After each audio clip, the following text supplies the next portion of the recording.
Good evening, race fans, and welcome to Podium Esports coverage of the 5th round of the 2021 Midwest Sim Racing Association Premier Series, the Mercury Energy 218, live from iRacing's virtual Phoenix Raceway in Avondale, Arizona.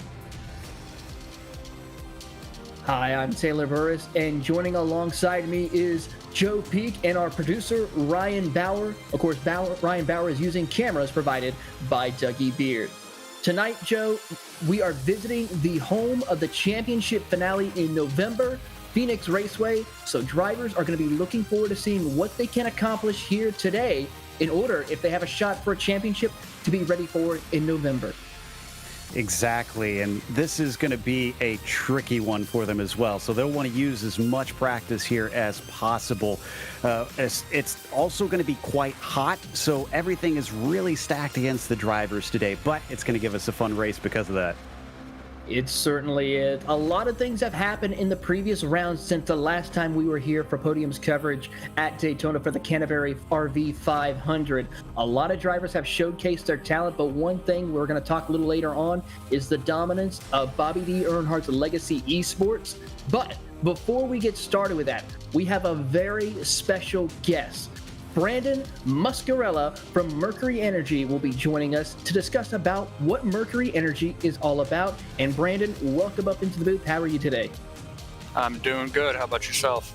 We are doing well. We will first want to say welcome, of course, to the Mercury Energy 218 pre-race show, Brandon. And we wanted to first and foremost say thank you for your support of the MSRA Premier Series. Glad to be here. Now, one of the things that we would like to talk to you about is what would you like the people who are watching at their homes today know about your brand, offering, and exciting new products launching in the near future?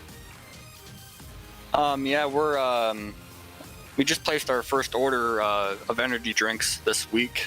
Should be here within about a month. That would post on the website. I believe I sent the link over.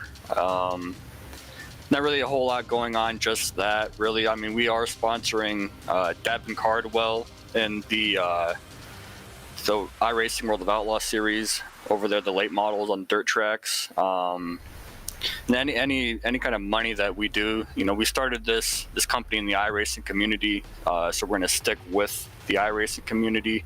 And, we're going to sponsor more drivers, league streamers, broadcasters here eventually, when everything kicks off, even probably possibly put up a few money races on dirt and asphalt, and see where that goes, and just try to help out everybody in the iRacing community. That's really the main thing I'm working on doing.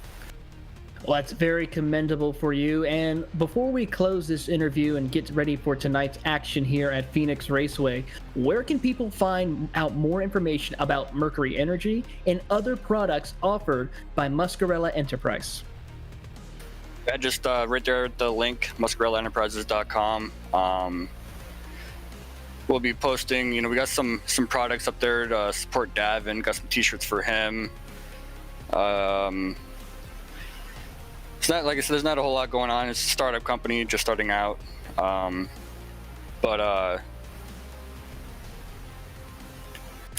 sorry. It's all good. Not a problem. We appreciate you for coming up in here to join us for the pre-race show tonight, Brandon. We hope you enjoy the show for you seeing here tonight. And, of course, that was Brandon Muscarella with Mercury Energy. We'd like to thank Brandon and everyone at Muscarella Enterprise for their support of the MSRA and tonight's broadcast. For more information and links to their social media, visit muscarella-enterprise.com. And Joe, as we zoom in through Google Earth at over Phoenix Raceway, why don't you tell the fans and viewers here today what Phoenix Raceway is all about?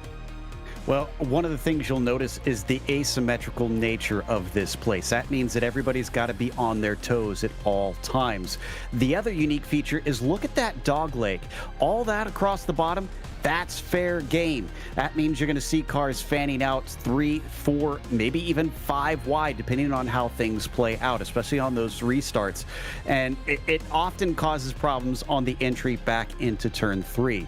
So ultimately, this track has its place in NASCAR history and oval racing history just for being one of the more unusual one-milers. And I think, if anything, it's one of the outliers of what we've got in all the cookie-cutter 1.5 milers today. Certainly so. As we are going to take a look at tonight's race analysis, of course, this is a 218-lap race. Stages are on lap 40, 105, and then, of course, the final stage of 218. There's going to be 3 green-white checkered attempts on, of course, 5 sets of tires available for each and every driver. And now it is time for your starting lineup for tonight's race. And on the pole from Bobby D. Earnhardt Legacy Esports, Boyd Hogan setting a fast time of a 26.51. John Claddell from the Flying Arrows will be starting in second, followed by Kevin Urinosky in third. David Santini will be starting in fourth, followed by Scott Naslin in fifth. John Mullen starts in the 6th position, followed by John Theodore in 7th. Logan Helton starts from 8th with TJ Wood in 9th. Rounding out your top 10, Brandon Andrews. It's going to be Jacob Shorba in 11th, followed by Ben Myatt in P12. Then you've got Ralph Hutchison on the inside of the next row in 13th. Ryan Strunk starts out P14. And Chad Gunigsman in P15. Ty Cole will start on the outside of that row in 16th spot. Austin Derbyshire in 17th and Zach York in 18th. Then the next row is completed by Taylor Butcher Benjamin and Christopher Hill. Rest of the field will go as followed. In the 21st position, you will find Oscar Jensen, followed by Tom Drelling, 22nd. In 23rd position, William Roberts Jr., followed by Glenn Ballard, 24th. Justin Levine, 25th. And riding shotgun in 26th position, Robert Anderson. Those are the drivers who did not qualify here, but while we're waiting for the field to turn loose, take a look at the weather conditions here tonight. A nice cool 71 degrees on the air temperature, wind speeds 4 miles an hour, but the track temp is a little bit hot, starting to get hotter probably as the day goes on. 99 degrees track temp, Joe. That's going to provide a little bit of interesting strategies for some of these drivers here tonight. Certainly will. It's going to chew up the tires a lot. The heat really doesn't help things out because this track does that on its own. The fact that they're running during the day out in the desert, says everything you need to know. So tire management, I think, is going to be a talking point all day long. Certainly so, and as we take a look right now as the field is working their way through, a couple of drivers, as we take a quick peek at the points right now, several drivers are currently locked into the standings right now. Boyd Hogan, Vincent Arthur, and Christopher Hill, your top 3 in the points, but down towards the back half of the field in 14th, 15th, and 16th, and then throw in also those outside, they are looking to see if they can have it as we are having the green flag is out.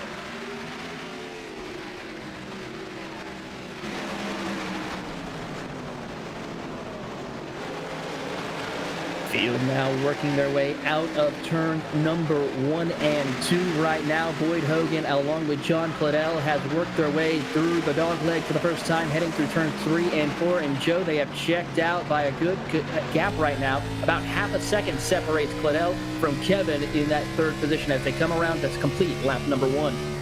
Yeah, it's looking pretty single file up at the front. Really, the first battles that I'm seeing is a little ways behind them with the 27 I see side by side with Helton. But the front have got things exactly where they want it at this start, just trying to put themselves at a safe distance and then be able to pace themselves from there. Remember what I said about that tire management? Part of that is not having to fight side by side with anyone. So expect a lot of drivers to try to get single file here at the start if they expect long green flag runs. Certainly so, as we keep an eye on a couple of other battles happening out the race here today. If we go a little further back, we see Ben Myatt and Ryan Strunk battling for the 11th and 12th position. They'll go side by side down into the turns 3 and 4. Of course, both turns 1 and 2 and 3 and 4, Joe, very different corners, as a matter of fact. Turns 1 and 2 is a little bit more banked compared to 3 and 4. But 3 and 4, you can actually go and make the corner work. It's a lot flatter where you can actually go below that yellow line to help propel you off turn number 4. Absolutely, but they got to watch out. The more shallow you go through 3 and 4, the way that the wall sneaks up on you, the more you crank into that wheel, the more you're just going to tear up those tires. And honestly, I found the car to get quite loose coming off of 4 if you keep doing that. I personally found the higher line to be a little bit better. But, you know, every driver is going to be different out here today, depending on how they set this thing up. Is getting awful close to Hutchison there for a second. We almost had a little bit of contact. Well, this is short track racing at its finest here out in the Arizona desert right now, as you see Hutchinson and Myatt battling for that 12th position right now, working through turns 3 and 4. Nobody's really going below that yellow line just yet, but Joe, you have a point right there. This track, very interesting. You want to try to run that middle to high groove, as Strunk almost gets into the back bumper of the 93 of Brandon Andrews. Has to go to that high side of the racetrack in front of him and try to see if he can work his way through, as Strunk is kind of having a couple of struggling races the last 2 rounds since Daytona, so he's looking to improve on his finishing position tonight. Ooh, and things getting awful tight there. 3 wide, we got some contact. Unfortunately, that's going to send Myatt around for our first caution. The 20 miraculously doesn't hit anything right where it bottlenecks. Usually that spells disaster in most cases, Taylor. It certainly does. A great little racing right there. Let's take a look at the replay. Slight contact between Ben Myatt in the 20 and the 77 of Ryan Strunk as they come off of turn number 4. And just that slight contact will send him around, and everyone does a great job of heads-up driving, not making any contact with him whatsoever. A couple of close calls for drivers such as Christopher Hill and Justin Levine, who had to make evasive maneuvers as we go on board with Ben Myatt. You'll see as here's Christopher Hill. There's the spin, there's the smoke screen in front of him, and just able to narrowly escape through that as we now see what will happen. Caution is out for the first time here tonight on lap number 8. Yeah, Myatt did the right thing in that situation. You hear it a lot on the iRacing forums, honestly. Lock up your brakes, especially when you're in the middle of the pack, because if you try and save it, all you're going to do is make yourself unpredictable, and then everybody behind you has a harder time avoiding. At this point, he wasn't going to get the car pointed the right way, wasn't going to save it. All he needed to do was just lock up the brakes, and that made sure that he went in a consistent direction, and everybody could kind of pick a side and go around him. Now, the bad side is he kind of sacrificed himself now, and he's now at the tail of the field. So it looks like we got our first pit stops with a couple drivers. Yep, 4 cars are coming down pit road. Tom Drilling, Oscar Jensen, Glenn Ballard, and of course the driver who has just caused this first caution, Ben Myatt, as the 4 of those cars will come down pit road. Drilling just hits his box. Pretty sure some of them are going to try to top off on fuel, possibly, especially for Ben Myatt, get some fresh tires on his number 20 MPI Cup car. Yeah, if you're at the back of the pack, this is the right thing to do. You're not really going to lose much. You've already lost track position or just don't have the track position. So get yourself on an alternate strategy, and sometimes it can pay off. If you don't find anything out of it, then, well, you're just back where you started in the first place. As we watch from on board the 27 now, John Theodore riding here just behind the front runners.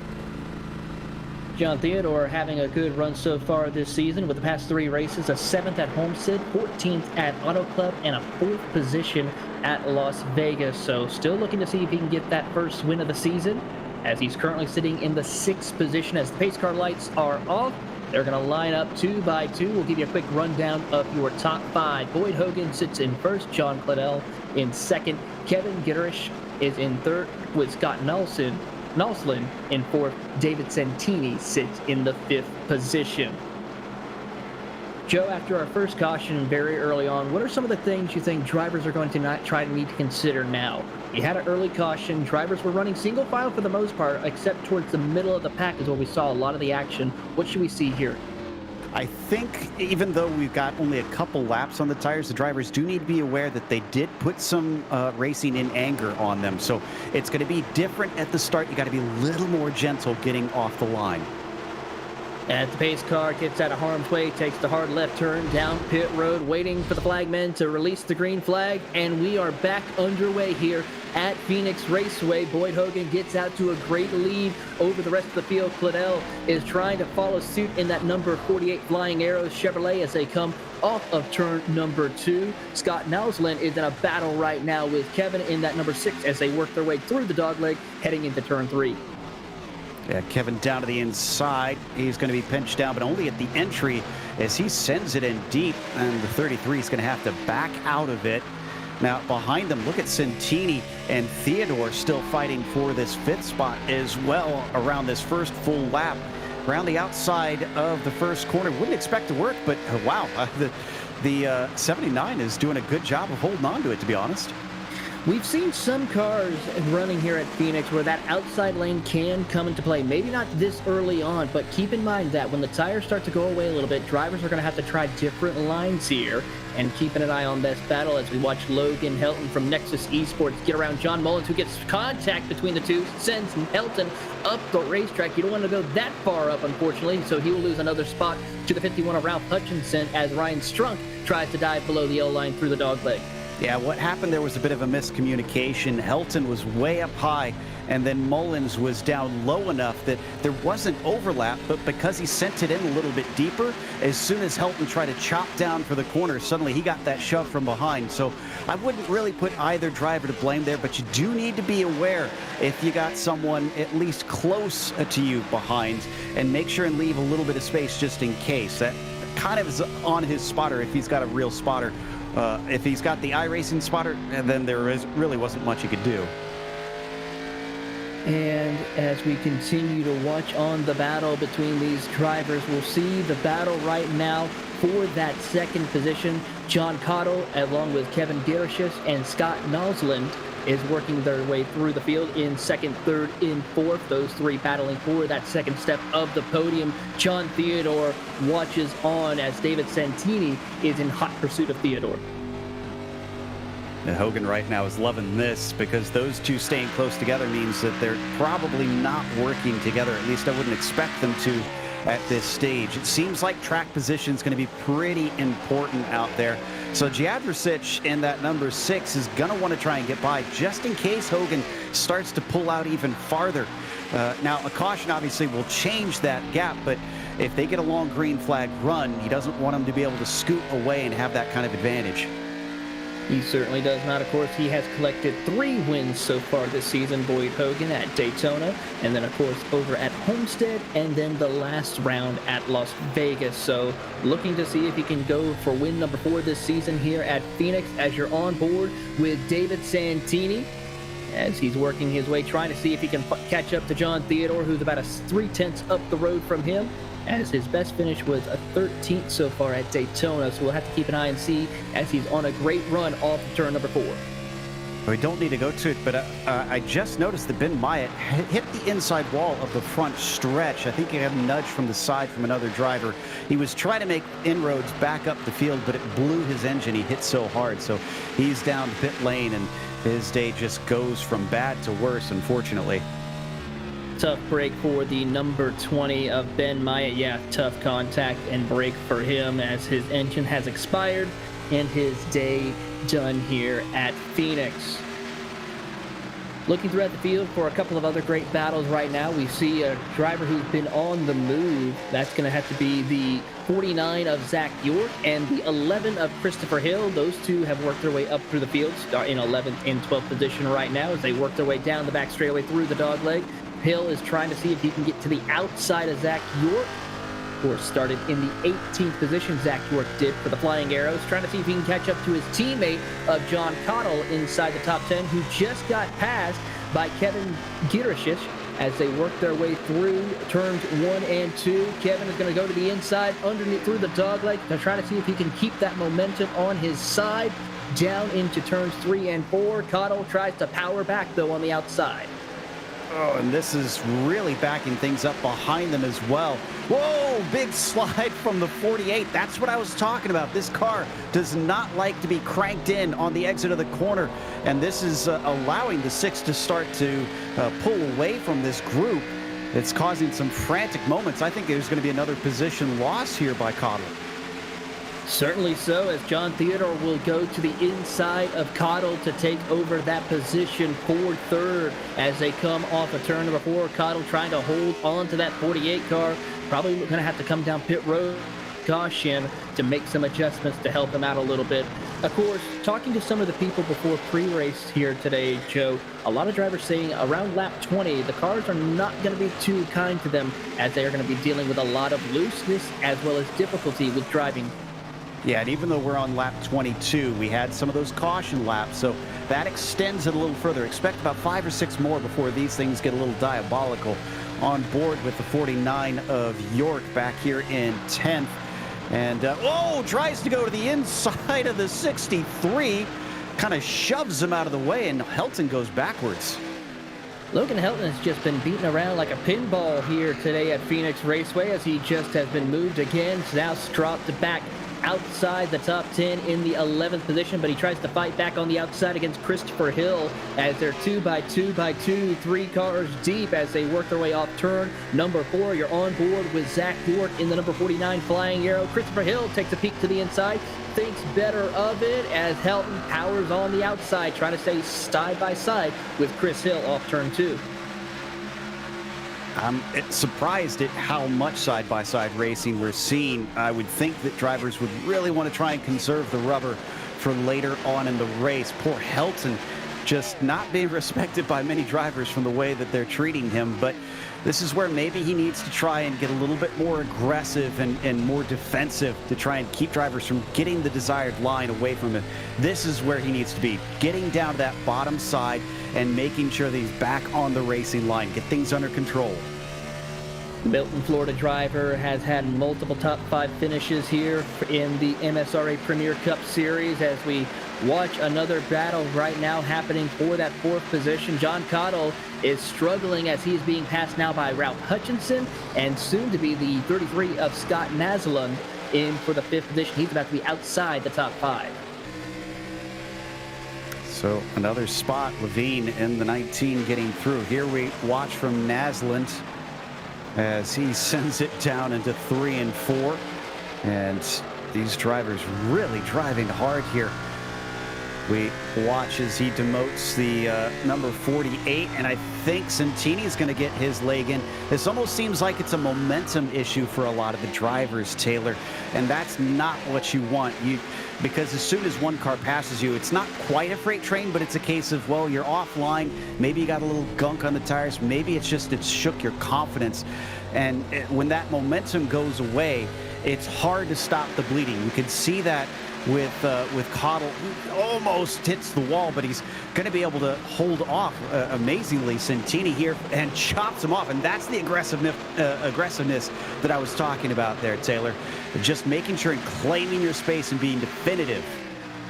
Certainly so, and we know with these Cup cars with the recent package, Joe, that these cars are more momentum-based here. You got to keep that car wound up in a sense in order to keep your running position and keep consistently staying inside your position and not getting past.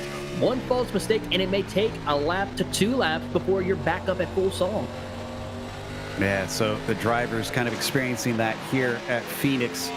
And way down to the bottom side, there's a great example of what I mentioned earlier. Whoa, and behind them, it looked like Zach York and Justin Levine almost came together, or Levine rather. Justin Levine actually just got passed by Zach York. Justin, of course, driving for the Legacy Esports team in that Reaper Speed Labs number 19.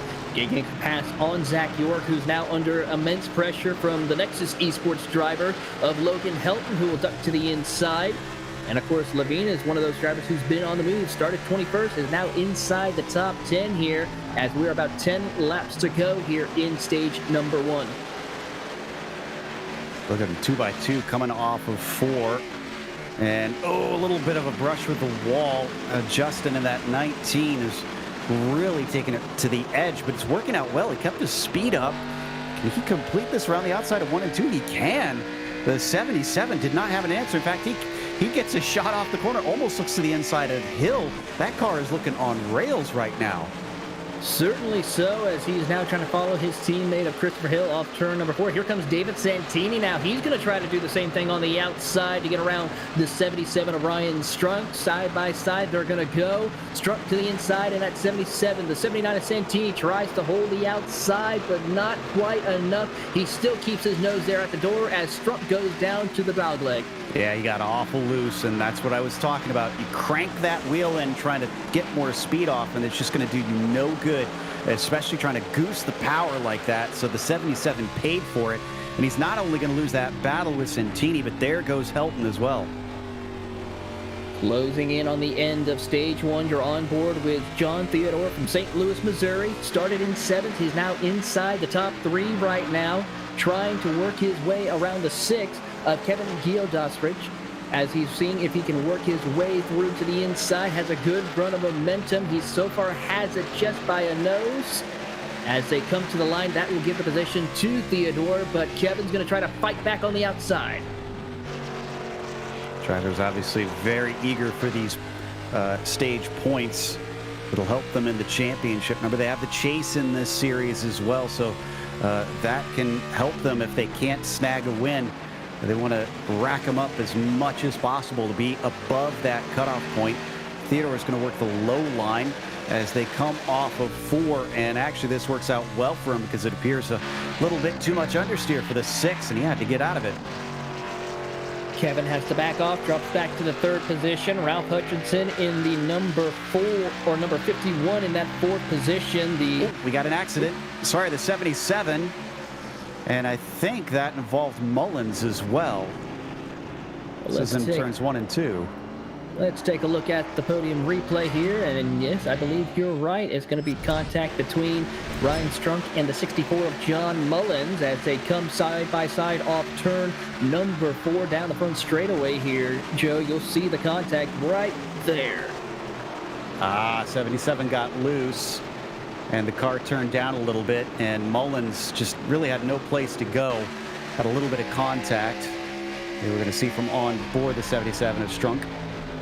Yeah, you can see it already rotating quite a lot on the entry, and had a little bit of help in turning himself around. But honestly, he was going to lose the spot whether or not he caught it, and it just unfortunately wound up with some car contact that sent him into a full spin. Great job there avoiding. Who were we on board there with? That looked like to be Zach York in the 49. Fantastic job by Zach, as I think we got pit stops happening now. And I think it's safe to say everybody's coming down pit road this time around as we see the entire field work their way through. Couple of cars, though, deciding to stay out, though. Christopher Hill, Justin Levine, John Cottle, Logan Helton, and Zach York staying out on the track. That we have not reached the conclusion of stage number 1, so they're going to stay out and get those needed stage points.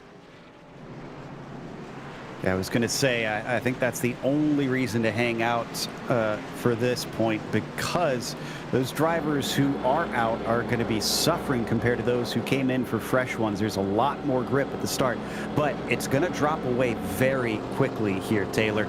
They're only going to have a few laps where they can really hustle these things and get some fast laps in, unless they're tippy-toeing around.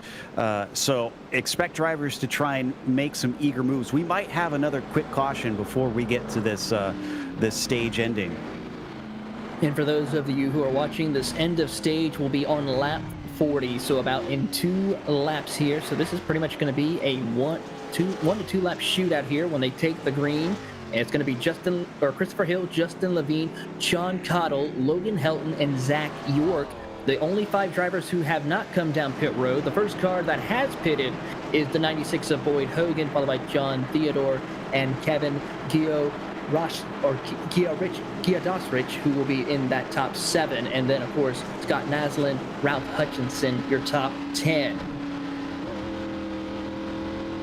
All right, another restart. And remember, I mentioned on the last restart how we had to watch out for those worn tires.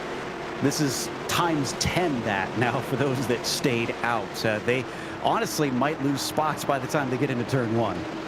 Certainly so, as Christopher Hill wastes no time and gets away from the field. Green flag is out. We are underway for the final couple of laps here for stage number 1. Chris Hill has about a car length advantage over Justin Levine as they come out of turn number 2, but here comes Boyd Hogan with a head of steam. He'll get around Logan Helton. He'll now work to the outside of Justin Levine as they approach turn 3. Wow, Boyd Hogan, even with the pit stop, is going to get some good points here. In fact, he might be up in the lead by the time we get to the end of this, because we got the end of the stage coming right now. Here they come to the line here. Lap 40 will be now, and it looks like, I think Chris Hill did not get that lead just yet as they watching the lead. Yep, Chris did lead that lap here, so we'll have to see what will happen, but I believe we got one more lap. Boyd Hogan is now your race leader. That's the end of lap 40, so Hogan really made good on that strategy. Everybody who took the gamble on staying out looks like they're regretting it as they're getting absolutely swamped. Coming to the line, the green and white checkered flag are out. Boyd Hogan will be your winner here of stage number 1 here tonight. And of course, as we get ready to discuss more about stage 1, we have to say our stage 1 winner is, of course, presented by Shorba Racing Graphics. Shorba Racing Graphics, SRG offers great services at affordable prices with iRacing paints, logos, numbers, and even t-shirts. $5 from each sale are donated to the Midwest Sim Racing Association's end-of-season prize fund. Visit them on Facebook at Shorba Racing Graphics. All right, so that stage really kind of mixed things up strategy-wise, which you'd kind of expect with that caution being right up against it. But now we've got all those drivers who didn't take tires. Effectively, I mean, they almost have to come in here, Taylor. So they're going to lose all that track position. And some of them, they did get the points. Christopher Hill, Justin Levine, I see, were 2nd and 3rd. Logan Helton, though, he fell all the way down to 9th. You look at York and Cottle down at 14th and 15th. It just, sometimes you roll the dice and it doesn't go well for you. But the good news is they still got a lot of the race left to go to try and make up for that.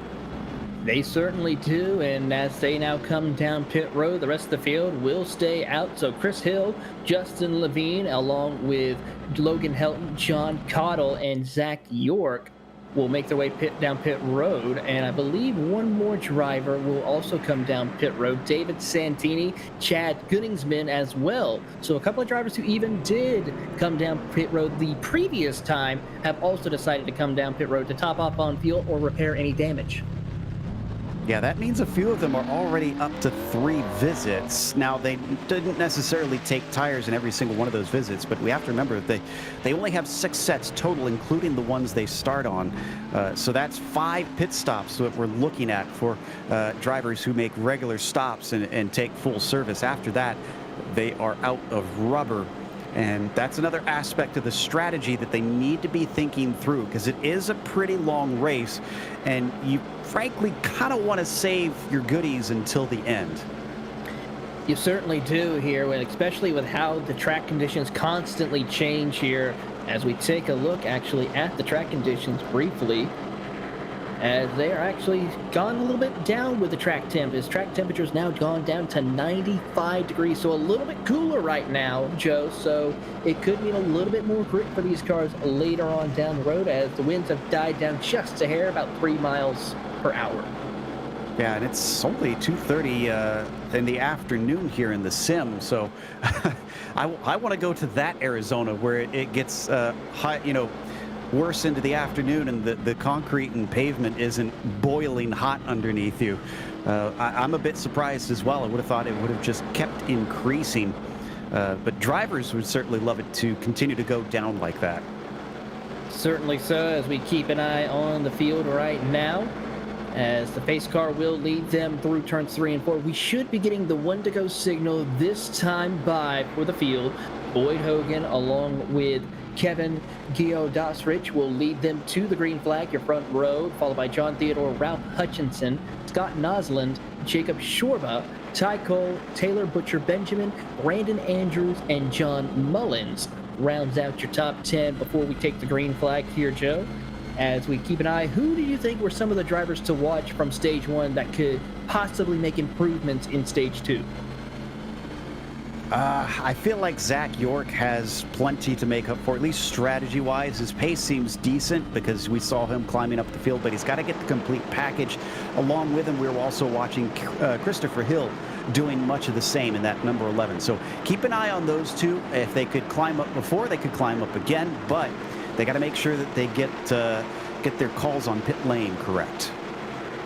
Certainly so, as we see the field lead the pace car down through turns 3 and 4. Makes that hard left turn down pit road as we begin stage number 2 here at Phoenix Raceway. Green flag is out. Boyd Hogan shot out of a cannon to continue on his way with leading here at Phoenix. Rest of the field tries to get themselves organized to continue through turns 1 and 2. Number 6 trying to hold off Theodore there, and he almost gets it up into the outside wall as it drifts off. Theodore cutting across the dogleg. It's a shorter way across, and that helps him get up alongside. So the battle continues here for second. Gia Drosic's going to have to give this one up soon, I think. As we see those two battling, Theodore will take over the second position now as Ralph Hutchinson watches on. Scott Noslin as well is trying to close the gap in that 5th position as they come off of turn numbers 1 and 2 right now. Hutchinson will now take a peek to the inside of Kevin in the middle of turn 3 and 4. Can't quite get close enough. Has to wait to see what he can do off turn 4. Theodore looking pretty good here as he's keeping Hogan honest, and that might have been a critical move, him managing to overtake the 6 on the restart. Because if the two, Theodore and Hogan, start to pull away, that puts him in a great spot to try and challenge for the lead down the line. Last time by, John Theodore was about a 10th faster than race leader Boyd Hogan. As you're on board with Theodore as they come off of turn to number 4. Hogan able to pull about a car length gap off turn 4 as they come across the line. They were almost identical still, about Theodore, though a little bit faster with a 27.11 compared to Hogan's 27.15 as they now dive off through the dogleg. Caution is out. I think William Roberts Jr. in the 12 may have caused this one. Yeah, he got a shove from behind, I think. The 46 of Oscar Jensen going to make contact with him. Some great escapes in here, too. Austin Derbyshire in the 98 absolutely squeaks underneath this. There was more even before the entry to the corner here. I missed that first part. Let's take a little further back and see what happened.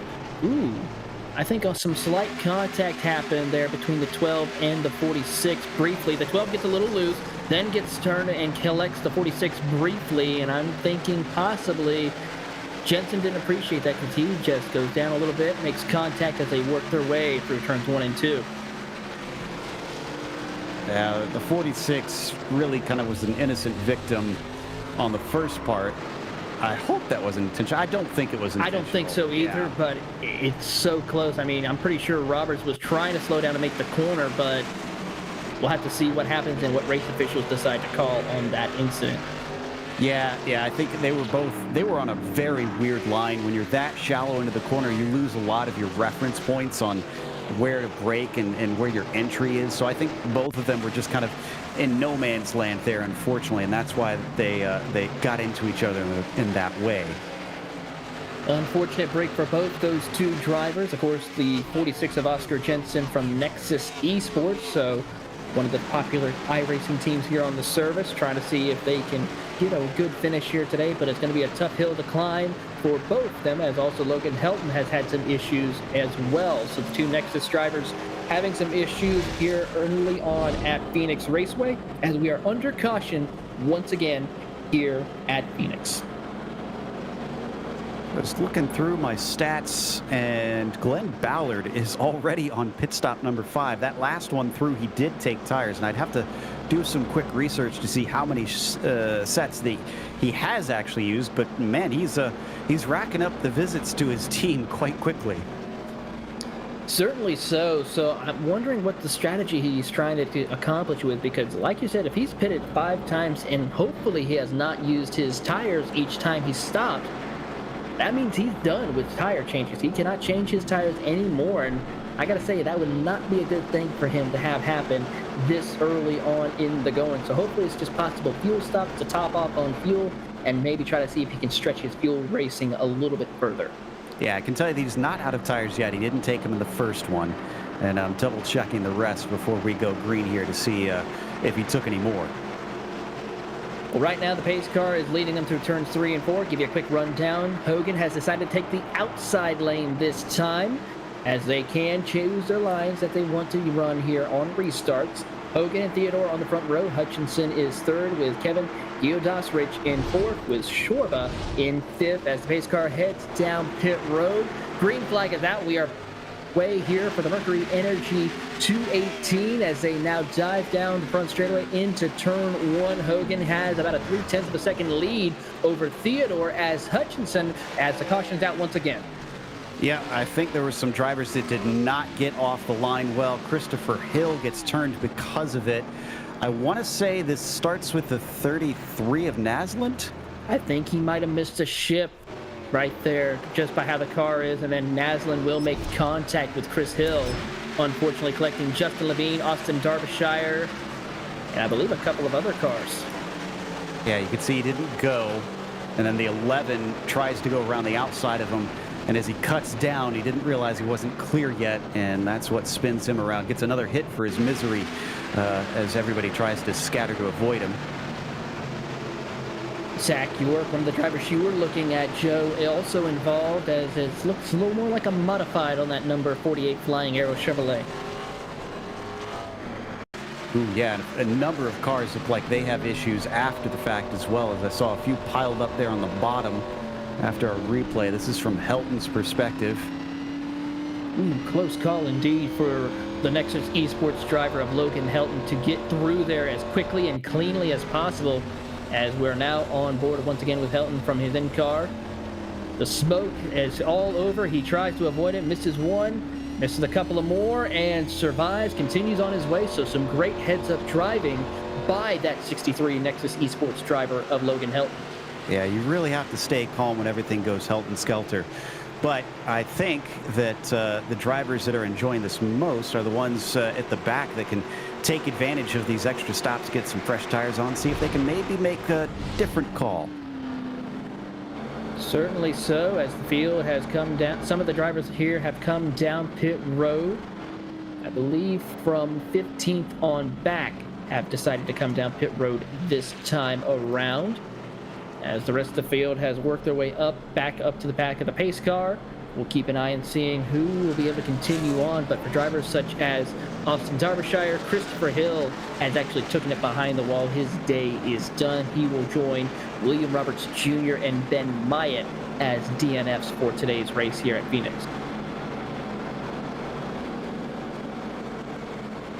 All right, so not even halfway through this thing, and we're seeing a lot of drivers get damage early. Remember, they'd have no spare car out here, or Taylor. So if you damage that car, basically you're stuck trying to duck into pit lane as much as you can to get repairs banged away and get yourself into shape. Now, this isn't a hugely aerodynamic dependent track, but you don't want it to be messed up too much because you want to keep the downforce in the corners. So it'll make your life tougher. It'll affect the wear on the tires. It just makes the day tough, especially if you're wrecking this early.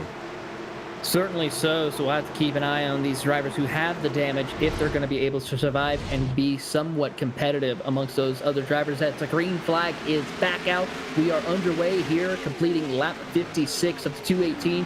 Hogan will pull away now by about 0.4 of a second over Kevin Giodosrich and John Theodore, as those two will go side by side off of turn number 2. Theodore dives below through the dogleg to try to keep up with Kevin as they dive it into turn 3. That's deja vu all over again. Theodore learned well from last time. I think he's going to make the pass a little bit quicker as well. And he's bringing along Hutchison. The 51 has a little bit of a peak. He's going to try and finish the job down into the first turn. Looks like he doesn't quite have it, though. Certainly does not, but here comes Kevin Giodosrich trying to fight off Hutchinson as they now work their way down the back straightaway, side by side for that third position. Hutchinson has the inside advantage as Dostrich is trying to hold on to the outside lane of that number 6 Chevy. Nearly clips the wall off corner exit as now Hutchinson will now slot back into the 4th position. Oh, the 6 is in way too deep. This is going to hand it over easily. Yeah, Hutchinson up into 3rd.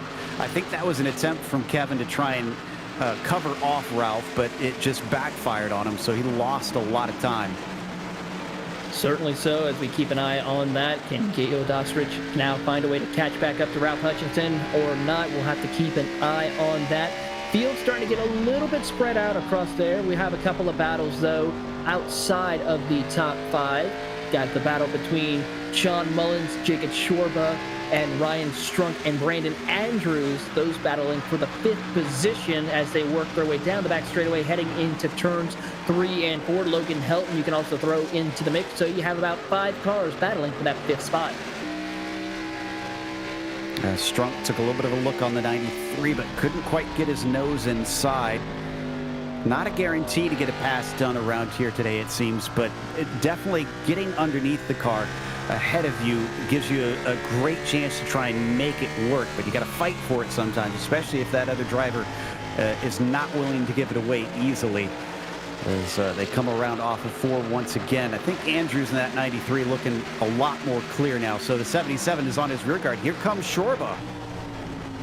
Shorba to the inside of Ryan Strunk. He tries to take a peek and cannot quite make it work. Has to slot back in behind him as they go down the back straightaway. You're on board right now with that number 77 of Ryan Strunk. As they work through turns 3 and 4, here comes Shorba to try and attack on the inside as they come off turn 4. Has to slot back in single file now throughout the field. Everyone's trying to keep it clean here after the chaos that we've seen here early on at Phoenix Raceway. Bit of a high line there from Mullins in the 64, and that's going to allow the 63 of Helton to take a peek on him. It doesn't get the overlap that he wants, but that certainly gave him a bit of a think about it. And Mullins is immediately goes back down to the yellow line, so he's not interested in trying to run that high line again, it seems. Certainly not, if he's going to try to hug that yellow line to keep it there and hold his position currently right now in the 8th spot in that Canterbury RV's number 64 as they work their way off of turn 2. You're on board right now with Napleton's Illinois Scott Noslin. Started in the 5th position here today. He's running in 10th as he's trying to work his way up to the back bumper of Logan Helton for the 9th spot as they come out of turn 4 down the front straightaway, completing lap 64. And there you see Strunk. He managed to get to the inside of Andrews, and just like I was talking about, as soon as you get that leg in, that foot in the door, it's hard to shut it completely and fend him off. And now the momentum that I also talked about earlier, Shorba taking advantage of it. And I have a feeling that Helton will too, because he's trying to get by John Mullins, who he's fighting with, who can see all the action from on board here with Shorba. Look back and you see those two battling it out for that 8th position. Mullins on the outside, Helton on the inside. Mullins tries to pressure him and to keep him down there, but cannot make it work. They go through the dogleg. Helton has about half a car length over and will take over the 8th spot from Mullins. Can Mullins try and counter it as they come off turn 4? The answer is going to be not quite yet. They come off turn 4, tries to keep up with him, and still stays within his tire tracks. Helton had a little brush with the wall behind them. Santini absolutely chucking into the first turn. And to his high side, Naslin trying his best to fend him off.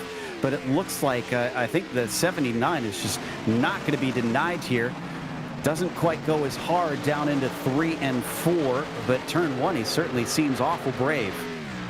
Certainly so, as Naslin, of course, makes contact right there off turn 4. That's going to cost him multiple positions right now. He just gets passed by Tom Drellings in that number 22. As they work their way, the Defoe Racing driver in his Toyota is trying to now move his way up into 11th and catch up to David Santini. The longer this stint goes on, the more you're going to see cars doing that, coming off of turn 4, just slapping that outside wall, because the car is going to get loose. They're going to have to catch it. And when you do that, you quickly run out of racetrack. If you're already on the edge with that racing line, then, well, there's no more runoff up to the outside to save you. Certainly so, as we'll keep an eye and see who else could possibly be hitting that wall off turn 4. We've seen several drivers already do it early on, but one driver who has yet done it, Boyd Hogan, our pole sitter and race leader here today at Phoenix Raceway, has led pretty much every single lap, but I would say at least 2 or 3 at the very least. The Legacy Esports driver holding off John Theodore in that second position right now. As we're trying to see, the gap between them right now is 0.8 of a second. Both of them running similar lap times. This time around, they both ran 27.9s, and really some of the faster cars out on the circuit. As we hop on board with a 64 now, looking ahead, Mullins chasing Helton. This is a group of 4 right now that are racing for that 7th position. Andrews in front of him. Remember, he already got overtaken by a couple. Looks like he's got it under control now. Once again, though, the 63 is just all over the place today, almost with another wall scrape.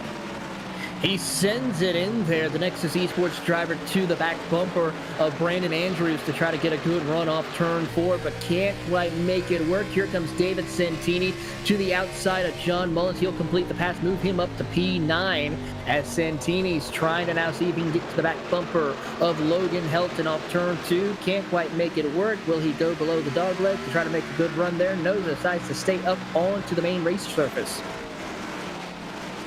Still, all 4 are sticking with it. The more they do this, the more they're going to lose ground to Shorba and Strunk, who already overtook them. And the gap right now, honestly, is already at about half a second, although it looks like Strunk was slow into the first corner. No, excuse me, it's 0.6 of a second between them. Looking at the wrong people there.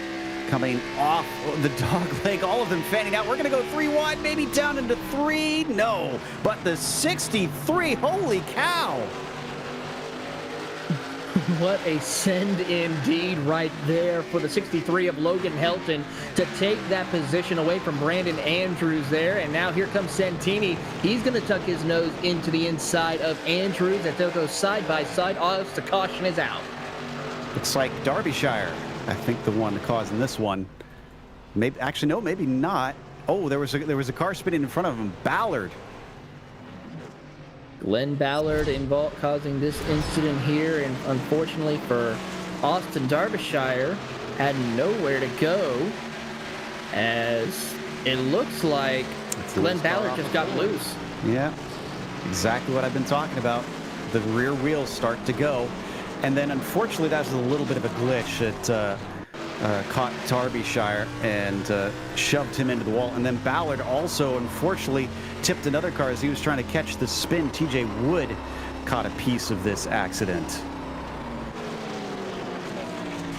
Unfortunate for those 3 drivers here today at Phoenix Raceway, as you'll see TJ Wood, you're on board with him right now, the number 90, as he sees the accident ahead, drives to dive it low, misses Derbyshire, but unfortunately could not avoid the incident with Glenn Ballard. And we saw here, Joe, 2 totally different incidences where we saw Ben Myatt, who had a similar incident off of turn 4, get loose, was able to lock it down and hold on to his car, but could possibly tires be an issue of why Glenn Ballard couldn't really lock it down and save it from spinning out and making contact with others? Yes and no. He wasn't as far gone as what we saw with Myatt. But again, at some point, he probably should have tried to lock it down on the front stretch, the way he just continually was trying to save the car. It's a valiant effort. Your instinct as a driver is to try and catch the car and keep going, because it is a race. But you can see all the damage and chaos that it caused in the end. It's one of those things where you do have to be considerate of your other drivers, and it's not just an altruistic thing. His race was hurt by that too. He caught some of that damage making those bits of contact. Certainly so, as we now watch and see who has come down pit road. Top 5 seems to have stayed out, so a bit of split in the strategy.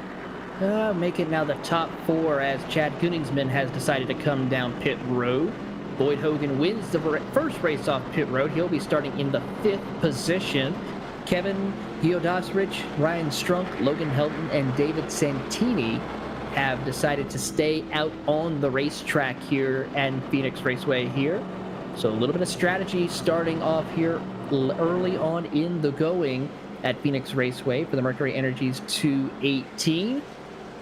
So we'll have to keep an eye and see how their race is going to go for them. But right now here also we have several cars out of today's race. Austin Derbyshire, the latest casualty to go behind the wall. John Cottle is also out of the race, followed by Christopher Hill, William Roberts Jr., and Ben Myatt.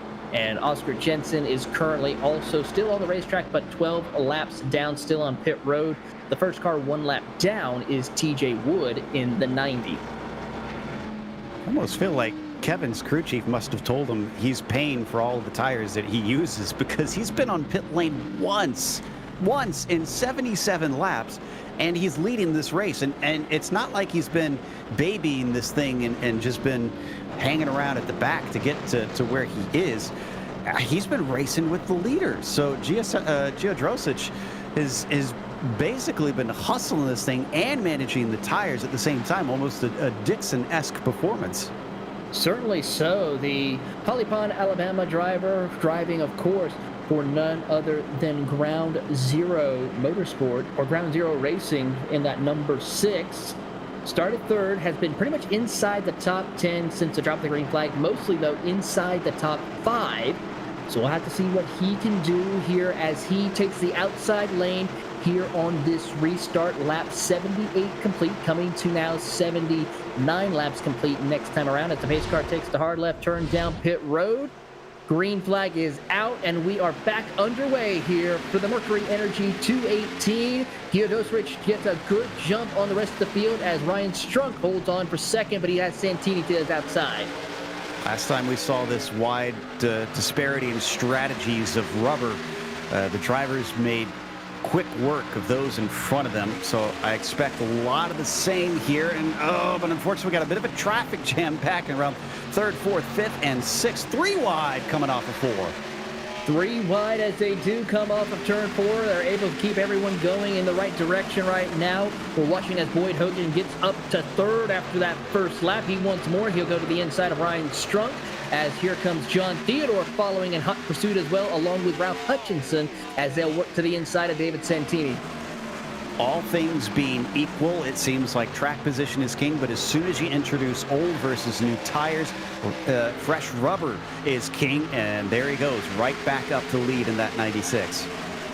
So Boyd Hogan, after just about 2 laps, they are definitely going to make sure he is back up in the race lead with those new tires. We have 25 laps to go here in stage number 2. End of stage 2 will happen around lap 105. As we watch the battle working through the field right now, a driver who's now worked his way back, who had damage originally, Justin Levine. He's now back inside the top 5 as well, trying to see if he can get around Kevin Giodosrich for that 4th position. Yeah, unfortunately, the 6 and his tire conservation isn't working now. Levine up to 4th. And look at them just stacking up behind him now. My goodness, this is York, Strunk, Dreiling, Santini, Andrews, all in a big clump. So possible trouble for these, and also, Joe, it's possible trouble for these drivers who do have fresh tires. If they're stuck behind these drivers who did not pit, it could cause a little bit of trouble for them to where they can't find the right groove in order to get around them quickly and lose time on their competitors in front of them. Yeah, and this is one of those danger areas where you're likely to get a caution out of a lot of this action is when you have drivers that are on such different lap times. Some might not be expecting it, might not be aware of who had stayed out. They'll catch up to that slow car, and then suddenly, wham, they're right into the back of them. Certainly so, as we ride on board with Kevin Giodosrich in the 9th position after starting on the front row leading to the green flag. He just now got passed by the 22 of Tom Drelling, and now Brandon Andrews will go to his inside in that 93 with the fresh tires. As they work their way down the front straightaway, Kevin definitely possibly looking to see if he can get a quick caution or trying his best to just hang on before they get to the end of stage number 2. Driver who's been doing good right now is Taylor Butcher Benjamin. Started 19th. He's now inside the top 12. His teammate to Kevin Giodosrich is now trying to see if he can catch up to him to get inside the top 10. As we watch from on board, that was Strunk and Helton who were having a little fight behind him. They're going to stay in position, though. No change between that pair. All of them in a straight line as they come through the first corner. Oh, the 11 at a big bobble, though. Or 77, rather, I should say. Strunk has to catch it, and that's going to hand over the spot to the 63 easily. So Helton will get around Strunk for the 13th position now as we watch on and see how this will go. And then right in front of him, Taylor will then work to the inside of David Santini to get the 11th spot away from David Santini. So move Taylor up into 11th and now sets his sights on his teammate, Kevin Giadosrich. I'm almost thinking that Kevin's strategy here is we've had a lot of cautions. I think we're up to 6, but one of those was for the first stint. So I suspect he's expecting that trend to continue. And at the end, if we do get a lot of cautions, if he has a whole bunch of tires left, he knows that he'll be a lot safer than those around him, being able to just basically take them whenever he wants. Certainly so. Of course, some of the drivers who have already come down pit road, drivers such as Boyd Hogan, John Theodore, Ralph Hutchinson have only made 2 pit stops. Kevin, of course, the only driver to make 1 pit stop, while drivers such as Glenn Ballard has made 7 pit stops. So very different strategies all throughout the series right here amongst these drivers as we are now approaching lap 90 of the 218, closing in on the end of stage 2. Up in front of us, this is Zach York trying to hold off Dreiling as they come onto the front stretch. They've also got Shorba just a little bit up the road, but definitely making a race out of this fight for 7th. Much better on the entry into the corner for number 22, but then he pays for it off the exit. That's always the trade-off that you see no matter what type of racing. Do you want a better entry or do you want a better exit? Ideally, you want both, but you can't always have everything. Certainly so. Everyone wishes for that perfect setup to where you have the right balance, Joe, but with every track, there's always a different thing to where one side is a little bit better than the other, and you have to live with it sometimes. I talked about that damage earlier that some of the drivers had accrued. You can see some of it right here on the 22, but I mean, he's holding it down pretty well. He's still running an 8, so he's not doing too bad. And now the fact that it's on the right front, though, if he knocked the toe out on that at all from whatever caused that damage, then he'll be paying for it as the stint goes on, because you can get a lot more tire wear than you want if it's not angled right. Certainly so, and that's one of the things that's interesting with the new tire models here on the iRacing service of how much that affects these race cars and the handling to a T, and it's very difficult to, and you know, when you get done with a stint, Joe, and you look at your tire data after testing or running a race, just are sometimes actually shocked of how much you can use that right front tire. So I'm pretty sure Dreiling is seeing what he can try and do to help protect that right front tire in order to maybe not use as much later on in the going. Watching from Theodore there for a second. Actually, we're still on board with him now. The top 2 have pulled away by 1.3 seconds from Hutchison. Hogan and Theodore, these last few green flag runs that we've seen, Taylor, I've noticed that these are the ones that have effectively been controlling things. So I'm keeping my eye on them, and I get the sense that it might come down to these 2 if they keep the cars clean. Something to keep in mind, as these 2 have been the fastest cars out on the racetrack, and they have been pretty much, that's been the only driver that Boyd Hogan has had to keep an eye on is John Theodore, who's really been able to keep it honest with him since these past couple of restarts right now. It's about a 0.6 of a second gap between your top 2 right now as they work their way through the field. You're on board with Shorba as he's trying to see if he can catch up to the 64 of John Mullins. I'm trying to figure out when the last time the 6 was in for a pit stop, and I want to say is 55 or so. Yeah, 58 laps ago that Kevin last came in.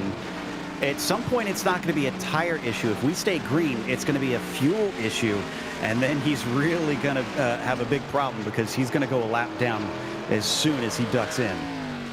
Certainly so, so we'll have to keep an eye on that. A couple of other drivers who are out there on old tires include David Santini, 41 laps, Logan Helton, 45, Ryan Strunk, 53 lap old tires. So they're definitely looking forward to when they get to the end of this stage, or a quick caution comes out somewhere in between. And it's at the end of lap 105 is where they got to get to. So I need to check my math and see if he can get that far on fuel, because if he can make it to that, then he at least will be saved there. Still keeping an eye on the race lead is Phil Boyd Hogan, has now pulled away by about 1.1 seconds over John Theodore right now as they work their way down out of turn 2 down the back straightaway. Close battle to keep an eye on is now still between John Mullins, Jacob Shorba, Zach York, and Tom Dreiling. That's battling for the 5th position out on the race circuit right now, as we keep an eye on those drivers working off turn number 4 here, closing in on the 100 lap mark. Now, crucially, because we've lost a few drivers along the way, there's a lot fewer competitors to get into trouble with. And so the drivers have really been able to spread out and get themselves their own piece of track. I think right now what we're seeing is a lot of them simply logging laps, knowing that they've got, about a little more than half the race to go at this point, and they know they're going to get a break soon. So they don't really need to make frantic moves unless they want to get some points for the stage. But you should have been making moves many laps ago at this point if you wanted those, because everybody is a little too far apart to try and do much at this point. Certainly so, as we are closing in 5 laps to go here for stage number 2. As we keep an eye on the battle for second, starting to get a little bit closer. Ralph Hutchinson has caught up to John Theodore. 4/10 of a second separate the two drivers. So the game might actually be on. Theodore losing a little bit of pace compared to Ralph, but they are on the same strategy. Some of this could be down to how Hutchison was managing the tires compared to Theodore, which actually, the more I look at it, I think that might be the case, because John was a lot closer to Hogan not too long ago, and it looks like he just couldn't hang with what Boyd was doing. So now Ralph has much fresher tires and is gaining quickly, and he's within 0.2 of a second, but he's only got a couple laps to actually effect a pass. Certainly so, and you know, Joe, that's one of the things that drivers are always trying to find that setup for. Are you wanting to have a long-run car, or are you wanting to have that short-run car? Theodore seems to have that middle to short-run car, while Hogan has been able to pull it out as well as Hutchinson. They seem to have more of the middle long-run cars in order to stay competitive here at Phoenix. I'd almost argue that the 27 has a good middle run car, because remember, he held with Boyd Hogan for a long time. It's just, it's fallen off that little bit quicker than everybody else. Now that Ralph's caught him, this is another problem that you run into. We always like to say in racing, it's one thing to catch a car, it's a whole nother to pass him. And it looks like Ralph's having problems with that. You are going to get a little bit of the wake of the car ahead and make it tough to try and overtake around here. And I think without the fresh tires, he's finding he doesn't have the grip to try and get around him. Certainly so, as we'll have to keep an eye on that battle as we are approaching the final lap in stage 1. As we see Boyd Hogan take the lap on lap 104, completing that 1 lap to go here in stage number 2.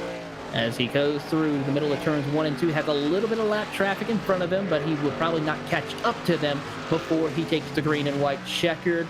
Joe, a great performance right now for the 96 Reaper Speed Lab Chevrolet as he comes through turns 3 and 4. The green and white checkers are in the air. Boyd Hogan will sweep the stages here for stage 1 and stage 2 to win stage number 2 for the Mercury Energy 218. And that is how you win championships, that sort of consistency. So we finally get the official caution out. And I can report that Hutchison did not manage to get by Theodore, so he stayed in 3rd. Looked like he had a run, and honestly, that was probably the smart way to go about things if you were Hutchison, just trying to push, because you know you're going to get rid of those tires eventually. But there's your stage winner, Taylor. Certainly so. Stage 2 winner is Boyd Hogan from Bobby D. Earnhardt's Legacy Esports. And of course, Tonight's Stage 2 win is presented by HutchCo. HutchCo has been proudly serving the northeastern Colorado community since 1999. Pouring the foundations of countless homes and shops, the MSRA commemorates their service as their business ends operations. HutchCo has long desired to be involved in racing and has joined the Premier Series to fulfill that dream. Thanks to HutchCo for their service. All right, more pit stops are coming. And yes, indeed. I think if I'm looking at it, everybody's coming down this time.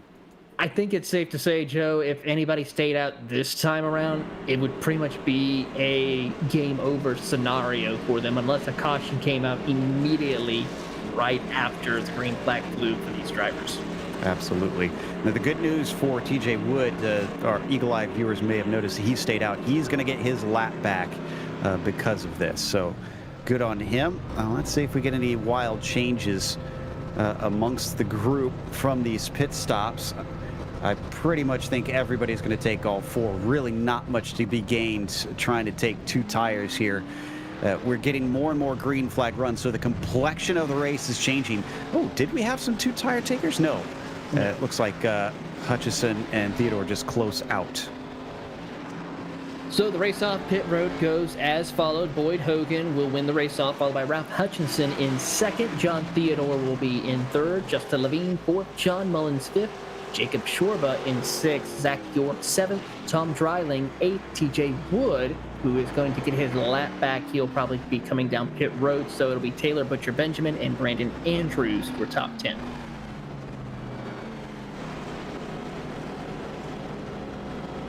And with that, while the field paces around here for the Stage 2 end, we are going to take a quick commercial break. But when we come back, we'll bring you the conclusion of the Mercury Energy 218 for the 2021 Midwest Sim Racing Association Premier Series.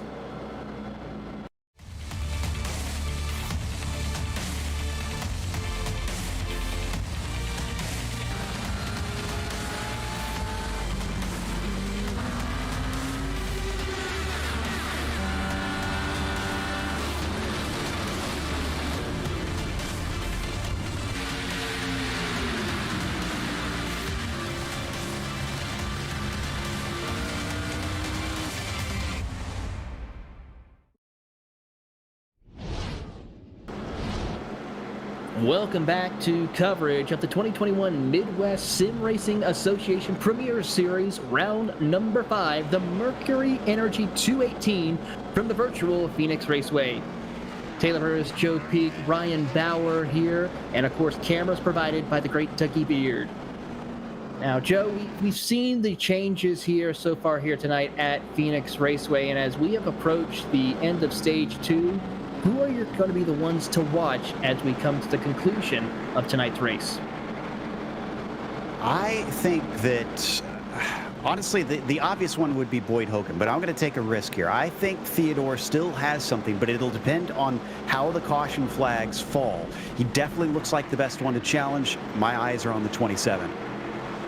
John Theodore is a good one. I'm going to have to go, not with, even though Boyd Hogan is a good choice, Justin Levine in that number 19 Reaper Speed Lab 4 has been having great runs so far. And of course, those are your Strunk PC's ones to watch. So check them out on Strunk PC on Facebook for your computer repair needs, as we are about to get the green flag out once again to get the beginning of stage number 3.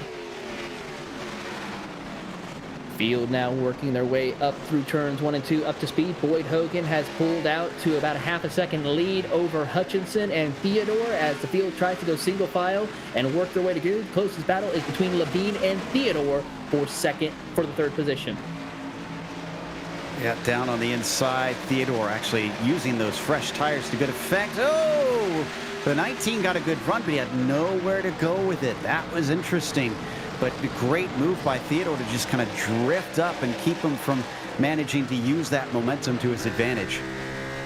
Certainly so, as we'll keep an eye on the battle between those two. You're on board with Justin Levine as they work their way down through turns 3 and 4. Theodore is able to pull a little bit of a gap as Mullins now has gotten to the back bumper of Justin Levine. All right, so what's the 64 got here? especially since Justin is so focused forward and almost runs into the back of Theodore. He's got to watch out. Remember what I said about corner entry, corner exit? Poor exit. Mullins nearly had an opportunity there. Certainly did have an opportunity to try to make an attack for that fourth position. Mullins still trying to see if he can get to the inside of that number 19 Ford Mustang as they come off turn 4 down the front straightaway here. And Mullins, the Canterbury RV Chevrolet, just poking and prodding, trying to find a hole to get to the inside of Justin Levine as they come off turn 2. Meanwhile, the battle for second back underway between Theodore and Hutchinson. Theodore looks to the inside, side by side for third. Both of them get a little bit too squirrely to have to back up, but Theodore still pushing on with the attack. I was a little worried. John was very shallow on that entry, so it's probably smart that he backed out of it because he probably would have just drifted up into the side of the 51 if he'd try to stick with it. He'll get another shot here. He's clearly got pace early in it, and kind of goes back to what you and I were talking about, where it looks like at the beginning and the middle of the run, the 27 has got a great car. And Hutchison, if anything, is costing him dearly. It's 1 second plus up to Hogan right now. Gap is about 1.1 seconds now between Hutchinson and Hogan as Hogan leads the field now. Theodore trying to see if he can get to the inside of that number 51 Ford. As they rocket off turn 2, here comes Justin Levine taking a peek to the inside. Can't quite make it work as John Mullins in 5th watches on, trying to see if he can capitalize on someone's mistake. Levine, who failed to put a qualifying lap in, has really climbed up the order. He started from 25th, but I don't think that's as impressive as Ralph Hutchison there, who started from 13th, and that was a legitimate qualifying attempt. So his race pace looking a lot better than his qualifying pace. And right now, his defense is also pretty robust. I'm impressed he's able to hold Theodore behind him this long. Certainly so. The Great Lakes Motorsports driver in that 51 looking to get a better finish than the past couple of rounds. As Drelling gets a little loose off of corner exit, gets the back under control and is able to continue, but is going to lose a couple of positions to Logan Helton, and now is able to get in front of Ryan Strunk for that position in the 10th spot. Interestingly, that wasn't just getting loose as we got a caution. I think that's Butcher Benjamin in the 88s. Taylor Butcher Benjamin gets a little bit out of control as he gets contact between him and it looks like the 33 of Scott Naslin. That'll send the Soda Guys number 88 Chevrolet around. And one of the last few clean cars on the track has finally received a little bit of damage to his Chevrolet. Yeah, it's so easy to have those miscommunications through the dog leg. Like I said, there's a billion different lines that you can take through there. And you got to be cognizant of what your rival is doing, especially when you got an overlap like this. You know he's down to the inside, so you might as well just run it pretty high. But it looks like they both wanted to run high. That's where things went wrong because you typically, well, it's weird. Running high through that dog leg is actually across that line usually. So they both went for the same real estate and it didn't work out. Now, just before that caution came out, I'm trying to remember which driver it was that we had mentioned got loose on the front stretch. That was actually a hit with the outside wall, which is another thing that's so easy to do here, Taylor, is that if you let it understeer a little bit too far and get the opposite problem, when you hit the outside wall, I find that it just bounces off and sends you straight down the inside. It was the 22 there that we see on screen, who we knew already had damage on the right front. Certainly so. Now gets a little damage on the left front possibly as well, so he has to come down pit road, get that damage fixed. See if he can find some recovery in that Tifosi Racing iRacers Lounge podcast Toyota Camry and rejoins the track. As you're now on board with Boyd Hogan, your race leader, looking back on the rest of the field as he will lead them to the green flag momentarily. So Tifosi Racing referencing Italian fans with a Colorado, or not necessarily Colorado, a Club West driver racing in NASCAR. This is an odd mix. I love it.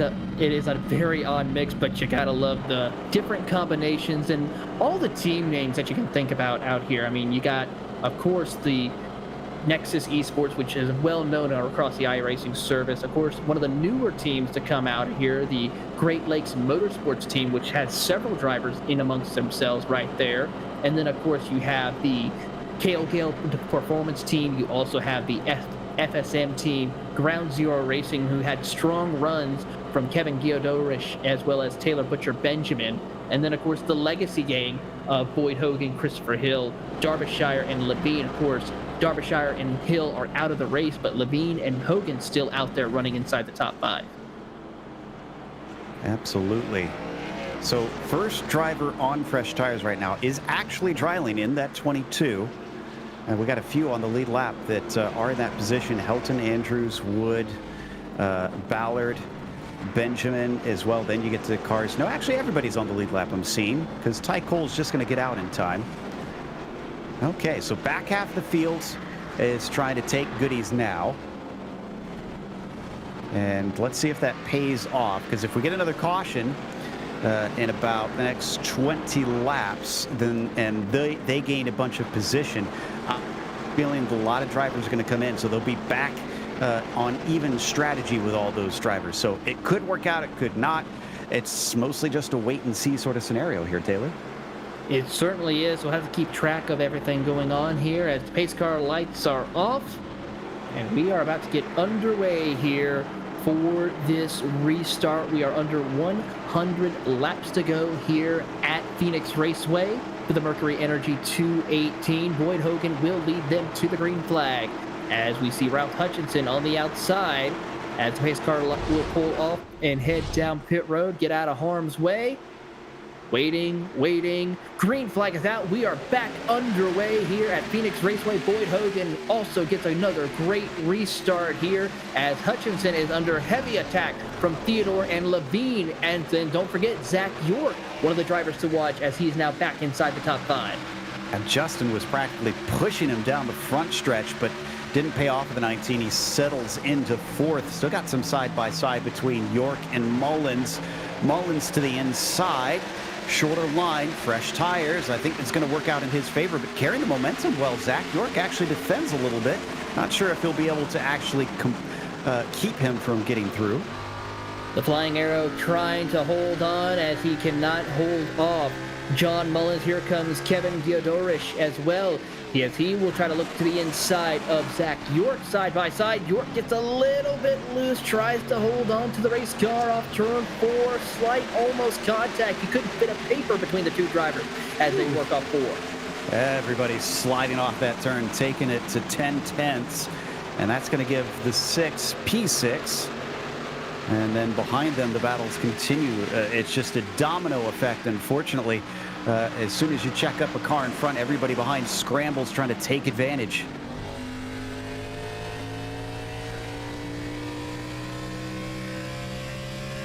Watching from the 96 now. Looking back at Hutchison.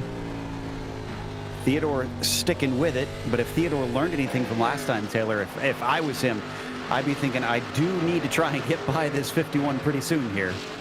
You certainly do, as we're trying to see. Can Theodore find a way around Ralph Hutchinson? Of course, the top 3 are right there, nose to tail, as they work off turn number 4. Boyd Hogan under pressure from Ralph Hutchinson and John Theodore as they come across the start-finish line. Justin Levine is about 3 to 4 car lengths back from the top 3 as they work through turns 1 and 2. But one of the battles I'm keeping an eye on is that around the 10th spot between Helton, Noslin, and Strunk. Those having a great battle as they work their way off turn 2. Absolutely. We continue to watch the top 3 here on screen. Hogan, Hutchison, and Theodore. Now we're looking at Naslund as and Strunk to his outside just smacked the exit of 4.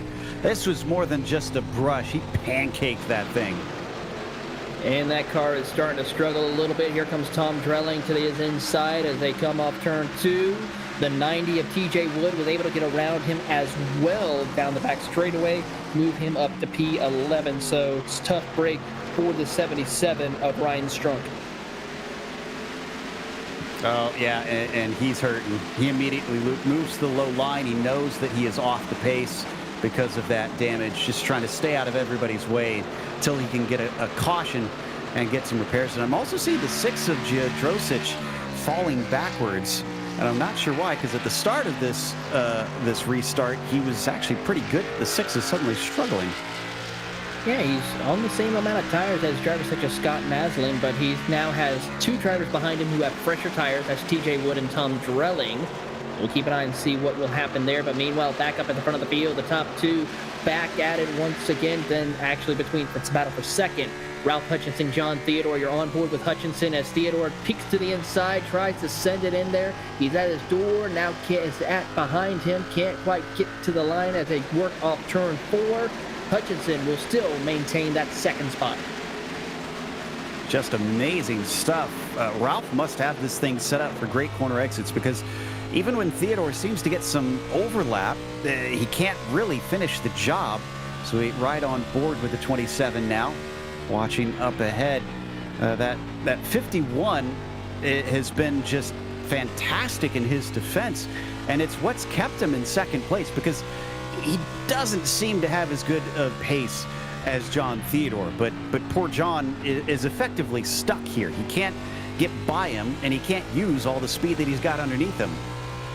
Certainly cannot. He has to make sure he takes care of his equipment to continue on his way, but Theodore just can't seem to find that groove to get to his inside and complete the pass, so we'll have to see what will happen. Meanwhile, a driver who's on the move, Logan Helton, with the freshest tire inside the top 10. He's got 12 laps, actually 13 fresher laps tire than the rest of the field now as he's trying to catch up to Justin Levine. He just got by the 64 of John Mullins. Making short work of everybody. Levine, yeah, there he goes, right underneath him. He's getting multiple cars a lap here. He is absolutely flying, and that's going to get him into 4th. Let me look at his lap times compared to our leader here. 27.6 last time through, 27.5 for Hogan. So Hogan is still mildly faster, but Helton is making hay while the sun shines. Certainly so, as he started 8th, has climbed all the way back, has had an up and down 9th, but this is one of those high moments that he's trying to work his way through, up in that 4th position, trying to see if he can catch up to John Theodore. Both of them running around the same lap times. Helton a little faster as they come off of turn 4. We'll see what the lap times are as they work their way off, and Helton about 0.3 faster than John Theodore last time around.